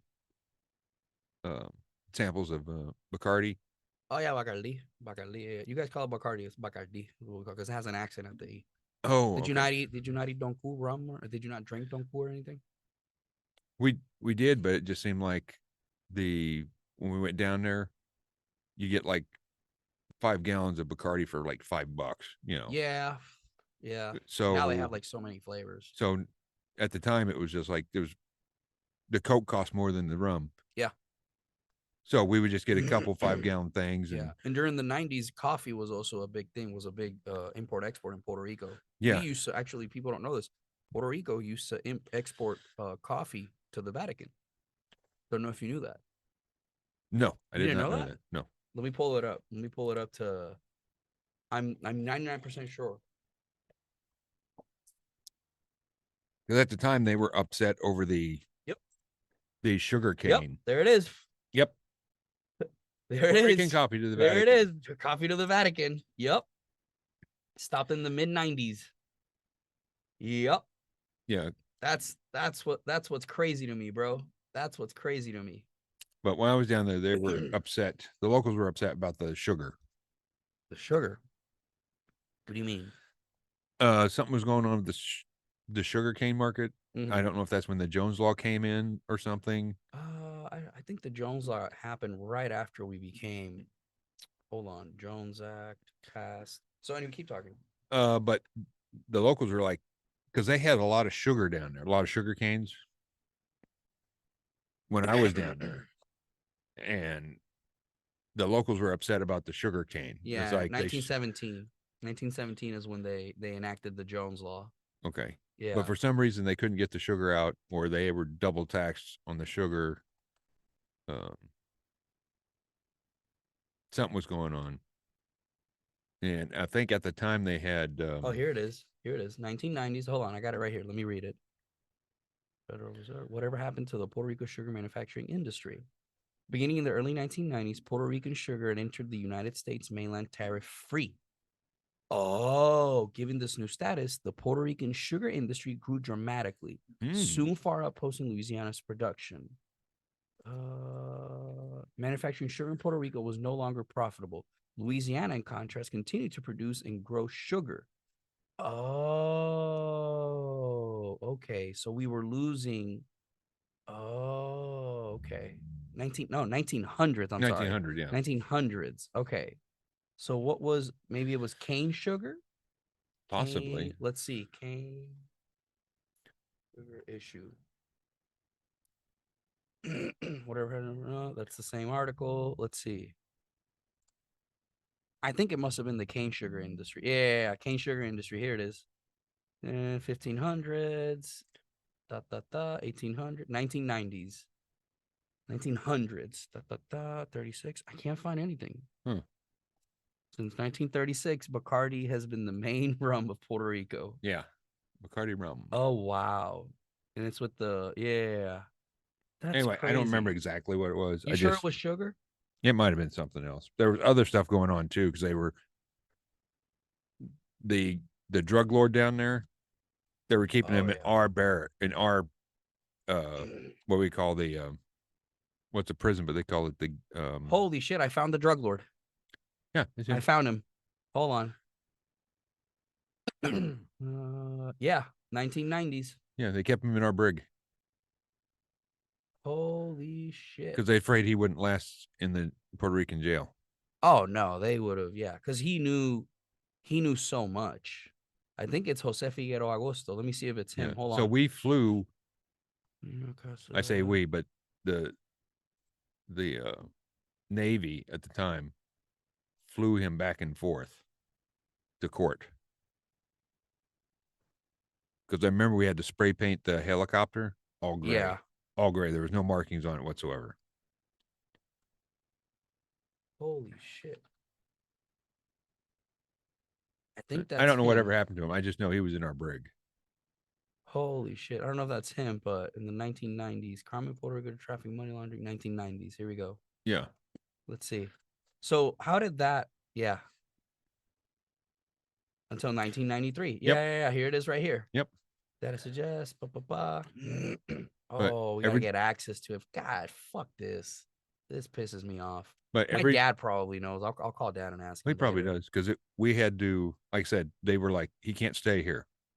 So the Navy had to keep him in our brig. Holy shit. So every time he had a court date, we flew him out to I believe it was San Juan. Probably. To the courthouse there. And you got my lighter. I'm pretty sure. Probably no. Do I? Holy shit, where'd I put it? This is what happens. Oh, right here, Bobby. I put it right there, okay. right there. Yeah, this guy right here. Alberto Guedes Martinez, this guy right here. Arrested in 1993. Yep. Drug lord. Let's see. Oh, of course he's a fucking Martinez. Fuck me. On November 7, 1991, Martinez was arrested in Washington. He was charged with conspiracy to commit murder, 14 counts. In Brooklyn. Yeah. Faced the possibility of death penalty. Sentence 35 years in prison. Oh no, that's not him. That's not him. Bless. I gotta figure this out. Keep talking. I'm gonna figure this out. I got you. So Okay. you guys dealt with that, and then what happened? I don't know what happened to him because, all of us are like, they're like, he's not here. I was like, he is here. He's like, he's not here. Okay, he's not here. Because it was all hush hush. But yeah, believe it or not, seeing a helicopter with no markings on it is pretty conspicuous. That's pretty conspicuous. Yeah. Especially in Puerto Rico. In Puerto Rico, fucking it tiny would as have been shit. it would have been less conspicuous if you just left all the markings on and flew him in there. But yeah, they didn't want to know the Navy was doing that. I was like, we're the only ones that has this fucking aircraft here. Because of H-3 aircraft, and typically it's a Navy aircraft, a Navy helo actually. But hold on, let me see here. And I don't know, like I said, I don't know what actually happened to him. I just know we had to. No, it was this guy right here. I never saw him. It was this guy. I never saw him. Yeah, he escaped. Yeah, he was from the Dominican. Yeah. See, and that's what's funny. What people don't know is that Puerto Rico has always had a huge issue with the Dominican Republic, like drug wise and stuff like that. Like the same issue y'all have here in the States with Mexicans and stuff, right? Is the same issue we had with the Dominican Republic. I know that's why you keep changing your birth certificates. Yes, correct. That is true. We've talked about this. That's why I've had to switch my birth certificate like 3 times, dude. It's fucking crazy, man. It's wild. And they come in like they'll come in, right? And they'll buy, you'll see it like, I remember you would see hot dog stands. And like, if you're Puerto Rican, you know who's Dominican because you fucking recognize that accent like that. Oh, right. Okay. It's very distinctive. And the words, like we say china to oranges, ellos dicen la naranja. Oh, so like the words, that's how I'm able, that's actually, I've never told you this. That's actually how I'm able to figure out like where someone's from or where they learned their Spanish. Because of certain specific words that certain regions say the words in a different way. Yeah, see that, I don't know if I told you, but that's the reason why I couldn't learn Spanish in Puerto Rico. You told me this. Yeah, because it's Caribbean. It's Caribbean. Yeah, and I got to learn Spanish, and I started speaking Spanish. Yeah. Or what I thought I was speaking Spanish. But it was... Everybody was like... ¿Qué le pasa a este? Like, no, it says it right here. It says it right here. I did the accent and everything. I was like... That's one of the biggest issues I have with people when I tell them I'm Puerto Rican and they hear me talk Spanish. like you've seen it where I'll meet someone that said, ¿de dónde vos sé dónde es? Oh, Puerto Rico. You're not Puerto Rican. And then I'll start talking like I would back home, and they're like, "Oh, wow, you're Spanish." But that's because of years of like learning, dialects and Well, you stuff like did it that. since you were a kid, Yeah. really. Yeah. I mean, Yeah. you're like 5, I guess. I mean, Uh, probably before that. I learned English. No, I learned Spanish first, and then by like 5, I could talk it. Like I could have a conversation with you just like this. But there would be words, so I would like my dad would always tell me to write them down. Yeah. Right. And then I would go check it out. And then I always read because I was a big nerd. But Like, it was just confusing to me because I'm like, I'm not saying the word right. yeah. And they're telling me I'm not saying it right. And I'm like, I am saying it right. It's very frustrating. It's like, I'm speaking your language. Yeah. Or attempting to at least. I thought I was speaking your language, but it's not. In the 90s, man, like it's always been an issue in Puerto Rico with the whole military thing, man. Like it's always people in Puerto Rico. And it's funny because I have family. No, that's not true. And it's like, no, it fucking is. Because I know when I came back on like leave from Iraq, I had people that wouldn't talk to me. I had people that straight up were like, baby killer and shit like that. And I'm like, what the fuck? And like a lot of people, bro, a lot of people stopped talking to me. And it was sad because it's like you come back and you're like, you get out of the island, but some people have like that tribe mentality. Yeah. And it still happens nowadays, bro.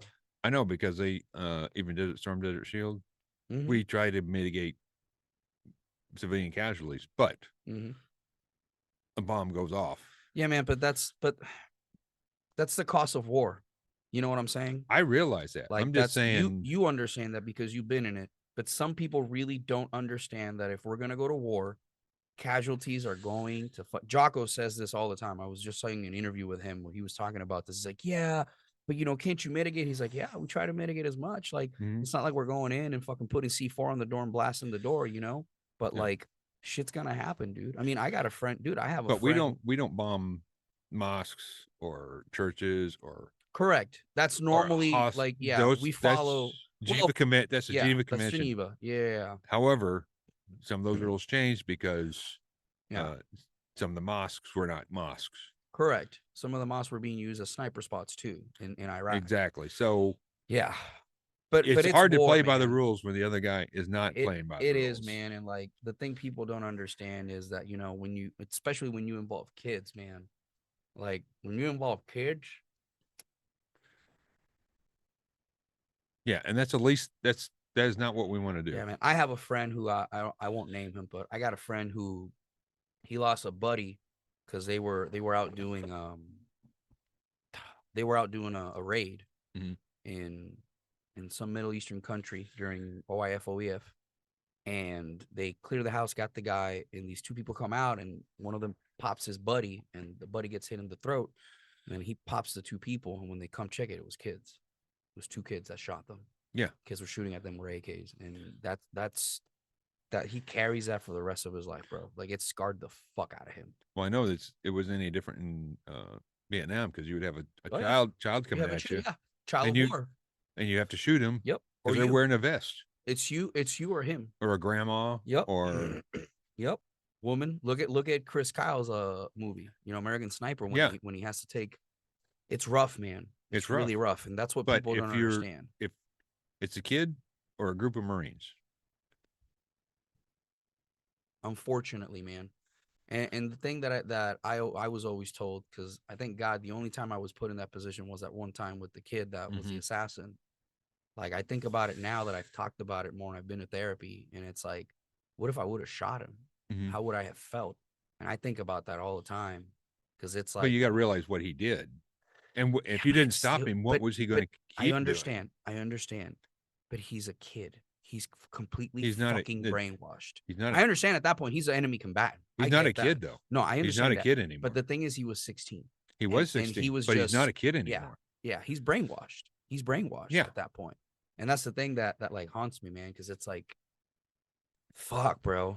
I can't imagine being 16 and like, But that's the cost of war, unfortunately, man. That's why I say like war is. It's just fucking brutal, man. I like the quote Lincoln said. because I don't know if you know this, but during the Civil War, they would actually go to the battlefield in carriages and dressed up in Sunday dress to watch the battle. No, I didn't know that. They would. They quit that practice pretty quickly when they realized that the bullets go everywhere. The bullets go. It wasn't like watching TV. It wasn't theater. I mean, yeah. But at that anyway, point, I would think they were doing that just to understand the logistics of it, you know, kind of like a. But what he said was, it's good that war is so ugly, so we do not get used to it. Yeah. Oh, fuck. War is so ugly, so we don't. Who said that? Lincoln. And this was during the Civil War when. If someone knew about war, was that motherfucker. Yeah. Fuck. It's ugly, man. It's just so ugly. And like I was 19, you know. You were fucking 18 when you joined, you know. You don't. Yeah, they sent me on cruise almost like 2 months after I got there. What's sending you on cruise? Well, I was the squadron is attached to a carrier. Oh, aircraft carrier. Okay, and when the aircraft carrier goes out, you have to go. We go with them. How was your first for time? 6. How was your first time on it? Fucking sucked because I had to run the galley. I didn't run the galley. I was in the galley. Oh, fuck me. And there's 5,000 people on the boat. So you gotta. How does that work? With the potato, you gotta probably make things like potato, oatmeal, scrambled eggs. That's easy. No potatoes. No potatoes. Why? Rice is easier. Oh, hold on. Hold the fuck on. Wait. What do you mean no potatoes? Why? Because rice, you can store a lot of it in a smaller space. Potatoes take a lot more space unless they're instant. So most of the time we had rice because it's easier. It's much easier. Water, and that's boil it. Boom, done. But you'd always get somebody like, I want that piece of bacon. And it's like, I've been here for 6 hours. I don't give a fuck which kind of bacon you want. Yeah. Okay. What was a protein source that you had mostly? Well, we had it's usually a beef or chicken. Oh, okay. And very rarely did we have fish. You're in the sea though. I would think that you could obviously I don't know, but I would think you could fish or something. Like fuck. No. Well, everything has to be stored in. It has to be self-sufficient. It has to be on the ship for however X amount of time. Yeah, because you might be out there for 2 months without even seeing land. So you got to sustain. Was there a lot of leftovers? Like, did people throw? Like, There's a lot of people that threw leftover, and the reason I knew that is because I had to throw like trash, and you would throw out the trash in these big trash bags, huge trash bags. Yeah. They look like body bags. They weren't, but yeah. And you throw them over, and you would sit there and watch the sharks attack the garbage bags floating on the water. You throw the over the overboard food, just food, right? The big plastic bags. Yeah, they're usually full of food. Yeah. And we throw them over, and you see the sharks attack the plastic bags. Do they get pissed when it's like, motherfucker, this ain't a body? That's they kept attacking them, so I guess they like Salisbury steak. I don't know. And rice. Some fucking shark right now going, man, I miss that fucking dead body that those navies used to throw, bro. Man, they used to throw everything overboard. Yeah. Oh my God. You can't do that anymore. You know what they do with weapons though that they confiscate if they can't reuse them? Throw them in the ocean? They cut them. And then they throw them in the ocean at a specific GPS location. They destroy the GPS, keep the data, and that's secured. You didn't know that? No. Yeah, bro. That's what we do. So we're fucking arming Atlantis, motherfucker. Damn. They're going to have a lot of short guns. Poor man's going to come out fucking broken AK-47 that's going to fucking shoot water out of it, bro. God damn, that's good. I never thought about it like that. Oh, God. But yeah, so I was doing that. That's actually where... because I was doing the galley, and this one guy was next to me. Because there's no women on board at all. When did you first see like females on board? It was like 10, 11 years later. Like in the 2000s? Yeah. So you got to Puerto Rico. When did you re-enlist? I re-enlisted in Puerto Rico. What'd you ask for?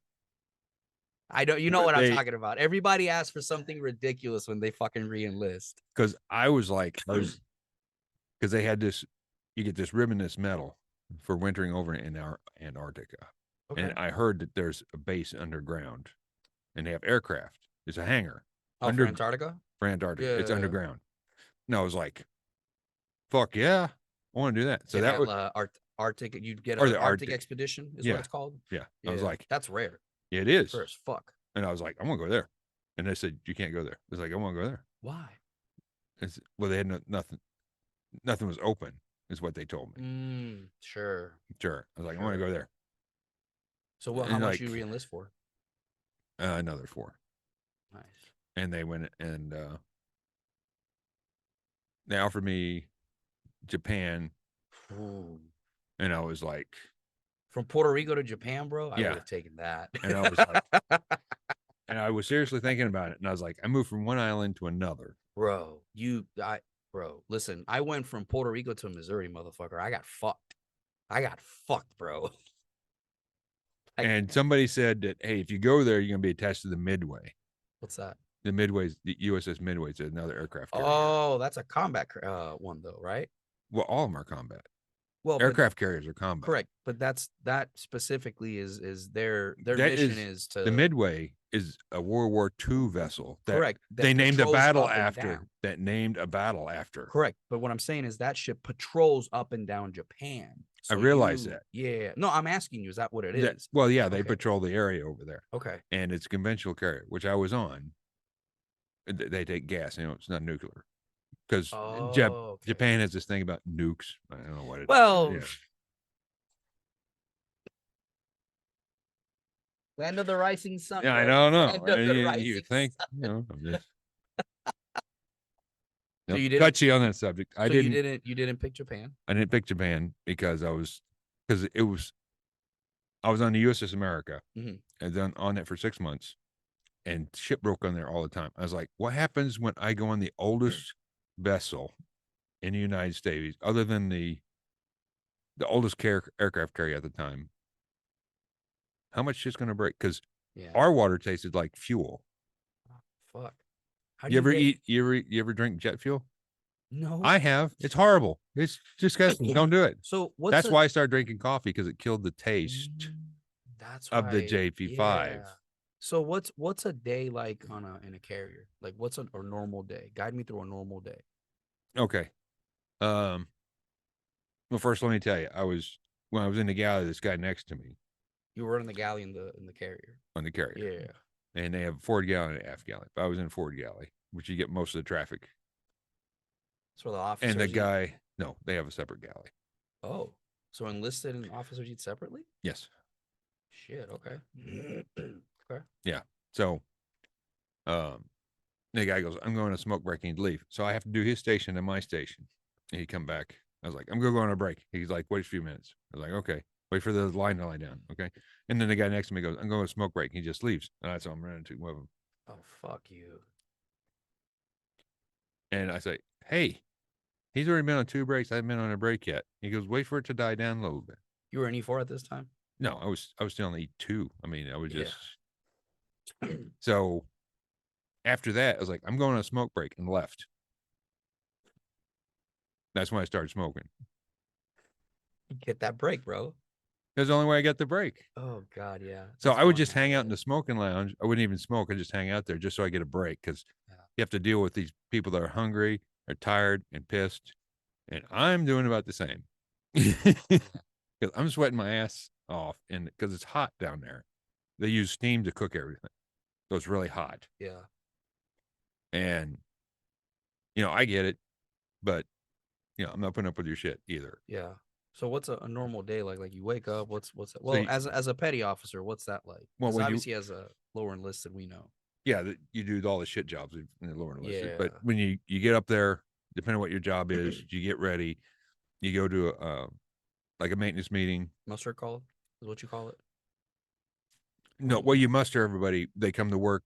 You have a shop, and everybody comes to shop, and you muster in the shop.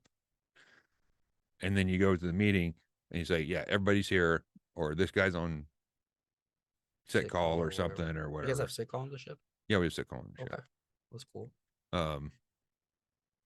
And then, you come back. This is what we got to do for today. These are the flights we have, and this is what's got to get fixed so we can make the next flight schedule, which is the following day. So depending on what you're doing, whether you're working on the aircraft, you were working on the aircraft all day, Yeah. getting that ready for a flight the next day, or you're up top launching aircraft for the flight schedule. And you're either doing like a what we call Comp 2X, which is usually 2 months, but that's when you go out and you get everybody coordinated so that everybody on the ship is coordinated with the air wing and the air wing is coordinated with the ship. Holy shit. So it's Because like they're not used to never-ending. working together. Yeah. Because usually you do like 6 on, a year off, and then Okay. do another 6. You get another year off. So what was your duty stations like? It was Virginia, Puerto Rico, and then what? Like what was all your duty stations? Well, I was in if I knew this was going to happen, I would have picked Japan. But I went from Virginia to Puerto Rico, Okay. and then I went to Virginia Again? but this time I went to Norfolk, Virginia. What were you? A It was 4? NAS Norfolk. Yeah, I was Oh. an E4 by then. Okay. And NAS Norfolk, and there was a command there. And I worked there, and then they was like, "Hey, I want to go somewhere else other than Virginia." Was it on And top of a carrier or cruise or? with that one, when I went back, it was at the time. Let's see, what was the next one? I was working on F-18s. I think it was VC-8 or VC-12, which was another training squad, another adversary squadron. I didn't know it at the time because they said, "Hey, this is shore duty, it's cake, blah blah blah." And what we do is we play the bad guys. Oh, you're Op 4. So you ever see Top Gun? And he goes, "Chester's dead." Yeah. Yeah, We call we it were. Op 4 in the Army. Yeah, we were Chester. Okay. That seems like fun.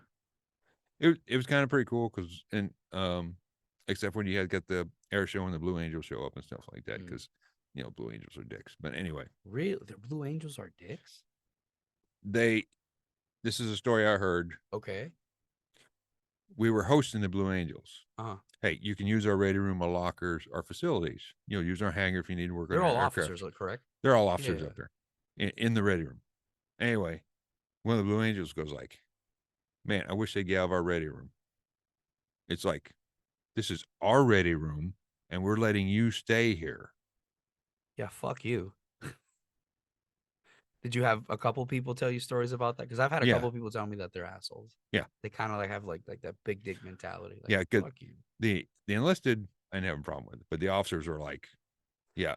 Everywhere, dude. Everywhere in the military, enlisted and officers don't get along. The only time that I've seen that happen is when the officers used to be enlisted. Exactly. We call it green to gold or some shit like that. We call them it's blue to gold, but we actually call them Mustangs. Mustangs. Yeah, that's what they call them in the Marines, I think. Yeah, they're because they used to be enlisted, now they're an officer. Whether they're a warrant officer or an actual officer lieutenant or whatever. Yeah. Yeah. So you went to Virginia and then back to Virginia and then where? To Virginia. Because they wouldn't stay there? Yeah, because they at the time they said, "Hey, it's a lot cheaper if we keep you in the area than send you somewhere else." I was like, "That's true, but you said I could choose where I wanted to go if I chose here." He's like, "Yeah, you used to." Oh God, because it's a duty station priority list. Yeah, they change them all the fucking time, man. So I bounced from NES Oceana to Norfolk. Still in Virginia. Long? For how long? Until my last 2 years. I'm getting ready to retire. How long did you spend on the ship then? Let's see. I did I think I did 3 cruises. 1, 2, 3 cruises. That's 6 months. 6 months each. So that's 18, 21, plus the Comp 2X, which is 2 months. So maybe 4 or 5 years. 5 years, maybe something like that. Bro. Fuck that. I thought it was longer that you spend on a ship, but still. Sometimes it's like 2 weeks on the boat. Sometimes it's 2 months. Sometimes it's 6 months. It just depends on what you're doing at the time. Fuck that. So it's hard to keep track of how many times you were on and off the boat all the time. How did you get to work drug interdiction? Oh, see, I was working with E2s, was early warning aircraft. What's that? If you see them, it has this big dish on the top. What's it called? E2. E2 aircraft? E2 aircraft. First thing that pops up. Yep. Oh, that thing gathers intel. Yeah, like it's like a weather thing. Yeah. Well, so how'd you get weather, but it's. I'm sorry. I don't. Okay. It can pick up weather on the radar, but that's not what it's for. What the fuck is it for? Well, as the name suggests, early warning. It'll fly up in front of the carrier Mm-hmm. and extend the radar range of the carrier. Were you on it or? No, I worked on it. I didn't go on it because it used to be they had enlisted in the back, but they changed it so only officers are in it. Fucking officers. Exactly. So, what do you want to say? What do you want to say? So what'd you do with this then? Well, that's why we were in Puerto Rico, because we had to have the radar, because they call them go fast boats. Oh yeah. But the only piece of metal besides the motor is that metal that holds up the windshield. For the rest- boats that For were the coming boats, in they for were drugs? all fiberglass except for the motor. Oh, so you did this in Puerto Rico? No, I was in. No, Puerto Rico had always closed down by then, but we went down to Curacao. What's Curacao? Curaçao's an island. It's a part of the ABC Islands. Curacao. What's this? I want to know now. Wait. ABC Islands. And you'll be Caribbean. surprised at what they're all named. ABC Islands. They call them ABC because one is Aruba. Curacao, Bonaire. Oh, so this is where you were doing drug interdiction here? Yeah. Holy shit, bro. And if you look right there, it says the third island is Bonaire. Bonaire.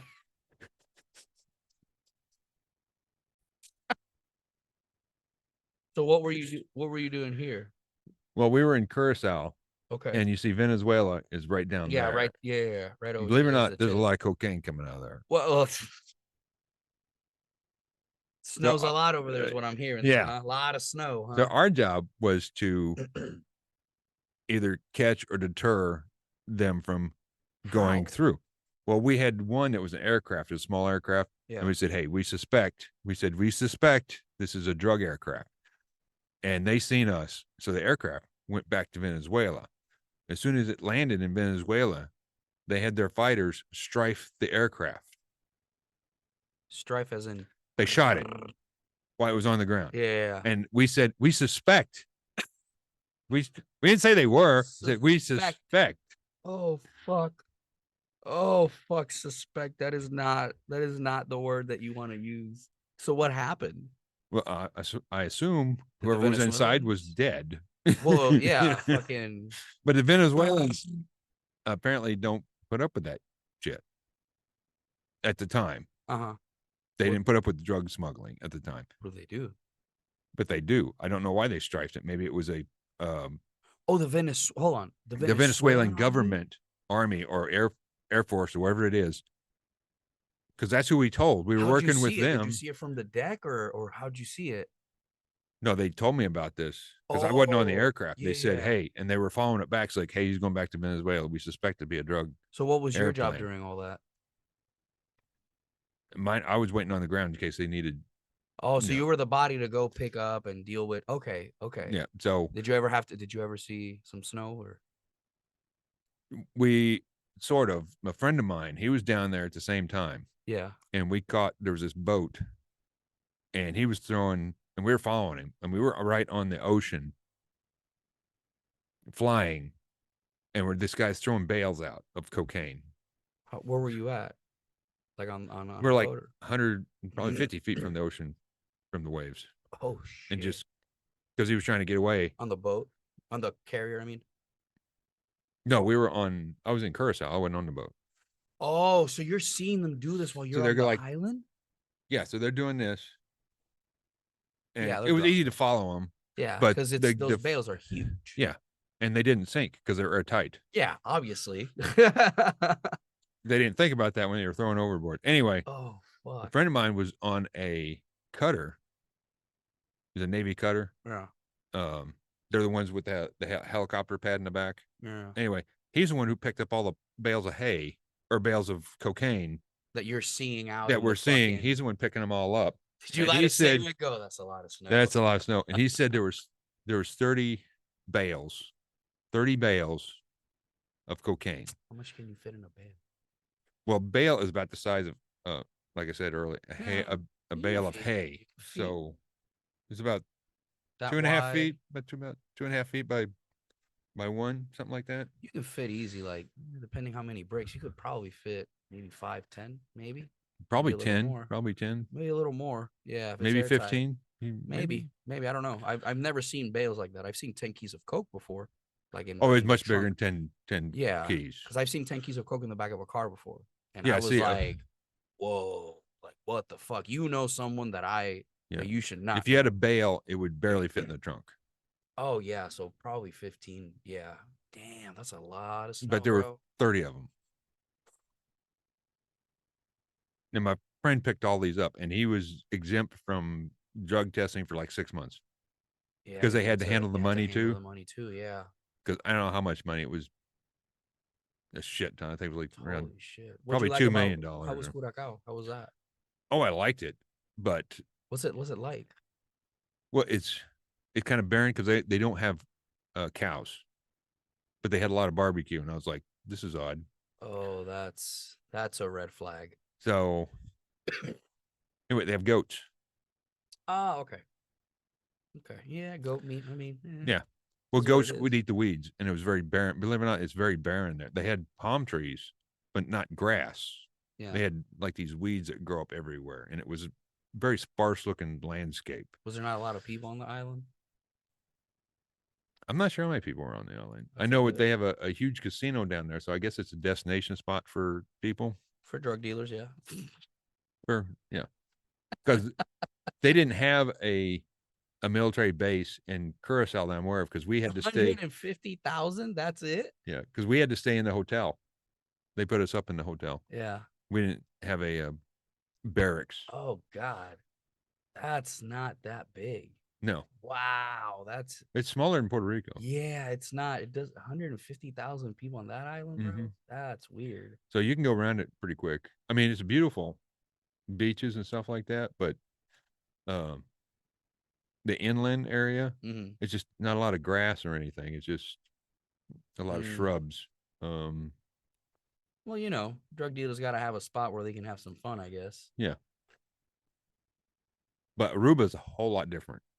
Well, yeah, Aruba, yeah. Aruba's Aruba, bro. Yeah. Aruba's Aruba, Yeah, it's weird because there's like, because we went around, had one of the aircraft or one of the planes, had the bingo, which means they were in trouble.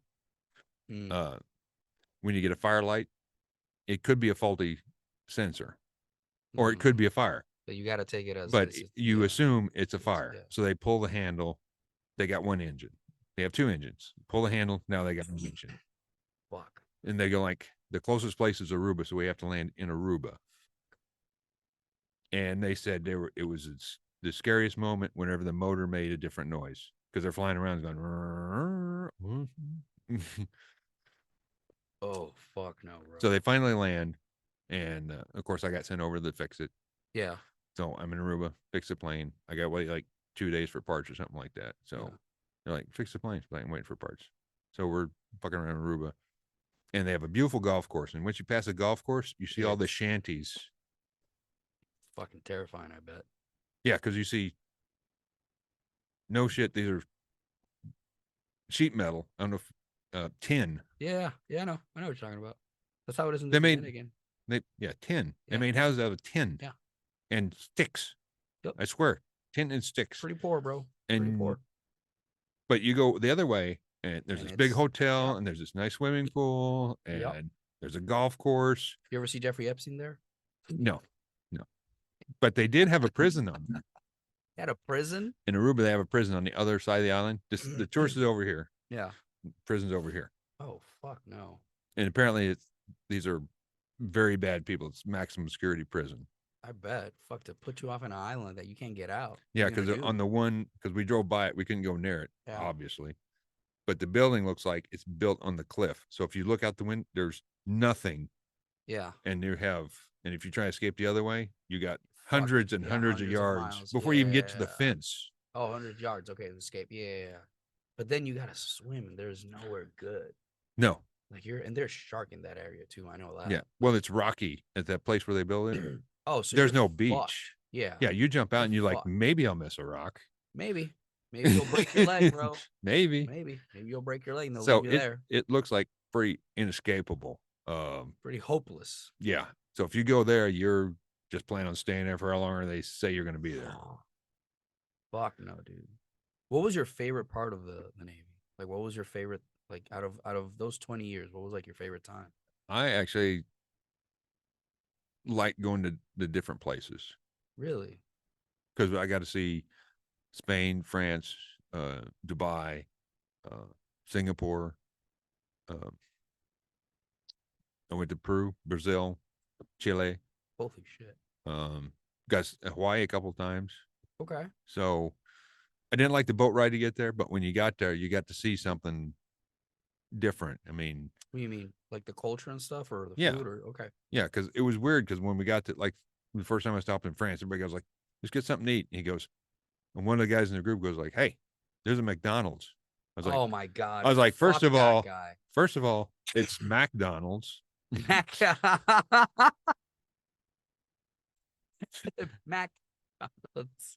Second of all, I didn't travel on that boat for a fucking month To to fucking eat eat a Big Mac. McDonald's. Fuck Okay, you. Yeah. fuck Fuck you. Okay, Fuck I you. might as well go back on a boat and eat fucking chow there. Okay, Yeah.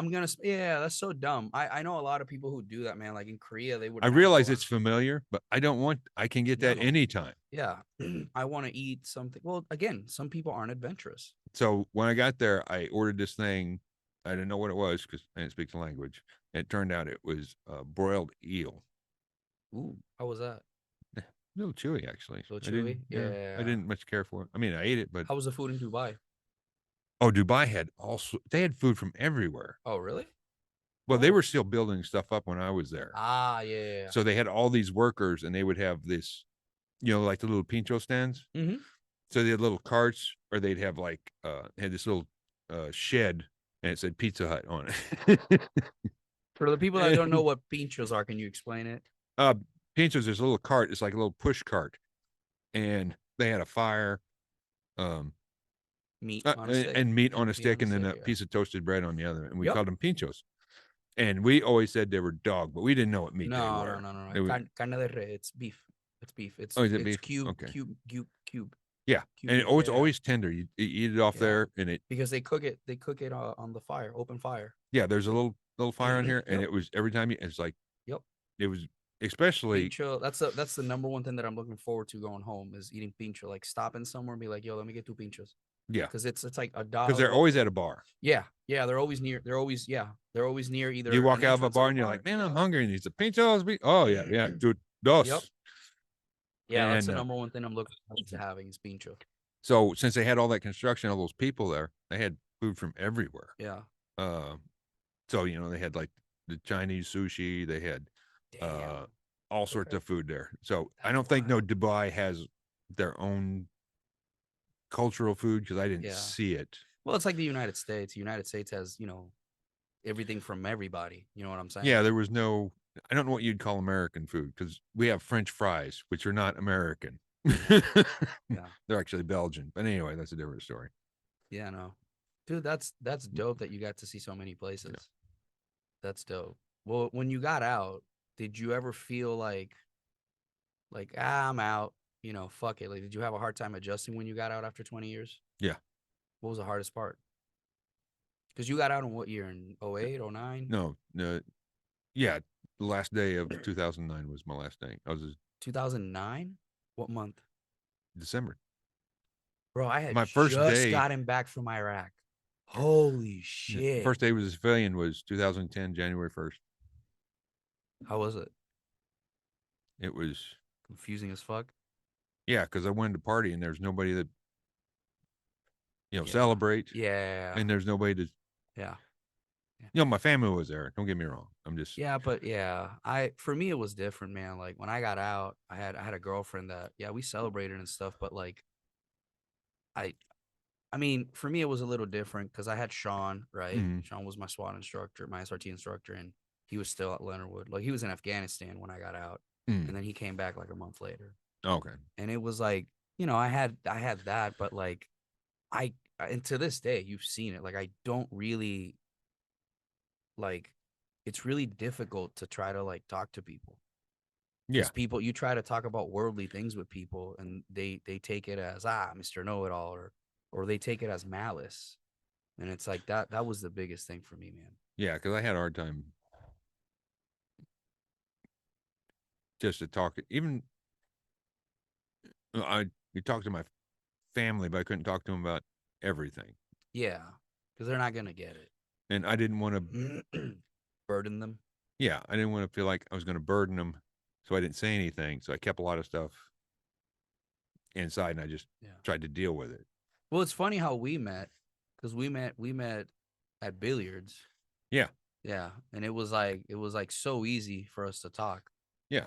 Like I remember here we are fucking like, but if you really think about it, it's wild. Like I was like a kid when you were over there.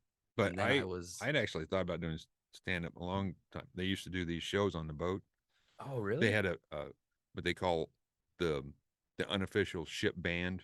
Yeah. It was just a bunch of people. So I play the drums, you play this, and I sing, and Yeah. they would just naturally form a band. Yeah. It wasn't something official. They just like, and they had this thing, and they're like, hey, we're going to have like a relaxed day. And they had the Navy band, or the ship band, not the Navy band. The ship band would play. And I was like, hey, how about stand up? How about do some stand up? And he's like, yeah, go for it. And I'm like, I can do an hour. Because he's like, go right now. I was like, I thought I'd have a few minutes. You know, they'd play a few songs and I could think of something. And they're like, here's a microphone. I'm like, all of a sudden that hour turns into a minute. Navy guy, military people in general are not. They're right. Yeah, but now that now that you're a comic and you've been doing it for 5 years, like you kind of get, and you do way more comedy than I do. So like for you, it's like now it's like, oh, it's my people. Like let's talk shit, you know? Yeah, it's just Navy people are very unforgiving. Anybody in the military is very unforgiving. Oh, yeah. And I had one guy was like, hey, next time you do a show for the veterans, let me know. It's like, you don't want to go. Yeah, because this time I got enough ammunition to like, you know. Because they like, hey, I want to perform. You know, like you don't want to go. It's like they're unforgiving. Yeah. You think you've been heckled before? No. Yeah. No.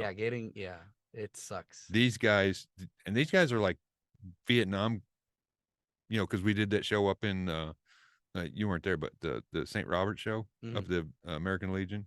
Oh, with Max Price? Yeah, Max Price was there. I was there. No, I was there. I did. Oh, that's right. You did 10. Yeah, I did 10. Yeah. It was packed. It was like 80 people. Yeah. And that was a rowdy crowd too. Yeah. That was a rowdy crowd. So if you don't know your shit, yeah, man, you got to be prepared to go up there. You just can't go, hey, I'll do this. It's not an open mic. You don't test jokes up there. Yeah. Yeah, it's crazy, man. So, and they were very rowdy. And you should have seen it. The first show I did up there at St. Robert's, you're not going to believe it. But at the time, the comic up there, JR, he lived on base. His wife was in the Army. He lived on base. So he was throwing out flyers and everything else. Nice. And by the time we got up there, 300 people show up. Fuck. That's tough. You got 300 people like that. I think that was the toughest show I did because I was like, I better not fuck up. Yeah. I better not fuck up. That was like, I was nervous for the 1 million cups. Like, cause it was like 250 something people, and I just did like 5 minutes. Mm-hmm. But I mean, I did well, but I was like so nervous. So I was like, oh, these 250 people know who I am. They just never heard me do stand up. Yeah, they didn't know who I was, but I did like 20, 25 minutes. Nice. But they were, like I said, you seen them, they're rowdy. Yeah. And imagine 300 of them. And there was only 3 of us. So we had to do 2 hours. There's 4 of us, and we did 2 hours, I think, up there. Because I did 30, another guy did 30, another guy did an hour. Nice. Or 45 minutes. However, military shows, they want to see comedy, dude. Yeah. Like they want to fucking be there for a few hours, or they want to hang out afterwards. That's like the biggest thing. And they don't offer you drugs too. That's the thing I like. They don't offer you drugs either. Yeah, I'm always like a little iffy when someone offers me something. I'm like, oh no, thank you. I tell you what, that one. What? I was at open mic, and I got off the set. I did really good. It comes in like, hey, you want a drink? I didn't spike it. No, thank you. No, bro. I would have. No. You didn't say I didn't spike it. I didn't put a Mickey in it. Whatever he said, I was like, no. That would be like taking a drink from Bill Cosby and being like, it's spike. What I'm putting back. You know, like, No. But people do that stuff on. I didn't spike it here. Yeah, No. no. Have a good day. I believe you didn't Have a good spike day, it, bro. but I'm still not Have a going to good chance day. it. Yeah. No. God, I'm no, going to wake bro. up with one kidney. Okay, God, that's no. what I see. I had a soldier who got roofied in Korea. Mm. I had a soldier who got roofied in Korea, and they actually caught it. And I had to rappel from the 5th floor of the barracks to the 3rd floor because we didn't want to wake up the barracks in CO. I ever told you this? Yeah. Yeah. I never told the story in the podcast. Yeah, he brought a hooker back. He brought a juicy girl. Oh, damn it. Yeah, he brought a juicy girl on base, and it was a whole fucking ordeal, bro. Like I don't want to tell because I want to ask him if he's cool with me saying the rest of it. But Well, everybody know what Juicy Girl is. Yeah, I mean, Well, bro, he didn't know she was a Juicy Girl. I'm assuming. No, I don't. He was roofie, bro. Yeah. He was roofie. Like we caught it. Like there was a lot of shit Just in the before system, bro. penetration. I caught it. We stopped him. Dude, this has been fun, man. I appreciate you doing this, dude. It's always nice to have you. And here's to another probably 100 years with the Navy, man. Yeah. Hopefully they last that long. Well, as long as they no, what's that? Never mind. As long as they what? Say it. As long as they start discriminating again, because oh my God, Jesus Christ. No, if you're blind, you can't join the Navy. If you're too short, you can't be a pilot. If you're yeah, they have certain standards and they discriminate. And right now they're lowering standards to get people. They just can't retain anybody. It's like no one. They can't retain anybody. They just. It's can't. like, but you got to maintain. You have to maintain a standard. Yeah. Because if you have less people, and they have this met the standards, yeah, you can get the job. It sucks. Yeah, because I've done it a lot of times. Yeah, it sucks. It sucks, but you know this guy's going to do this. Yeah. And when you lower the standards, you don't know. Yeah. So I know it sounded horrible, but when you lower this, no, I don't think you meant discriminate. I think what you're meaning is just maintain the standard and don't lower it to appease people.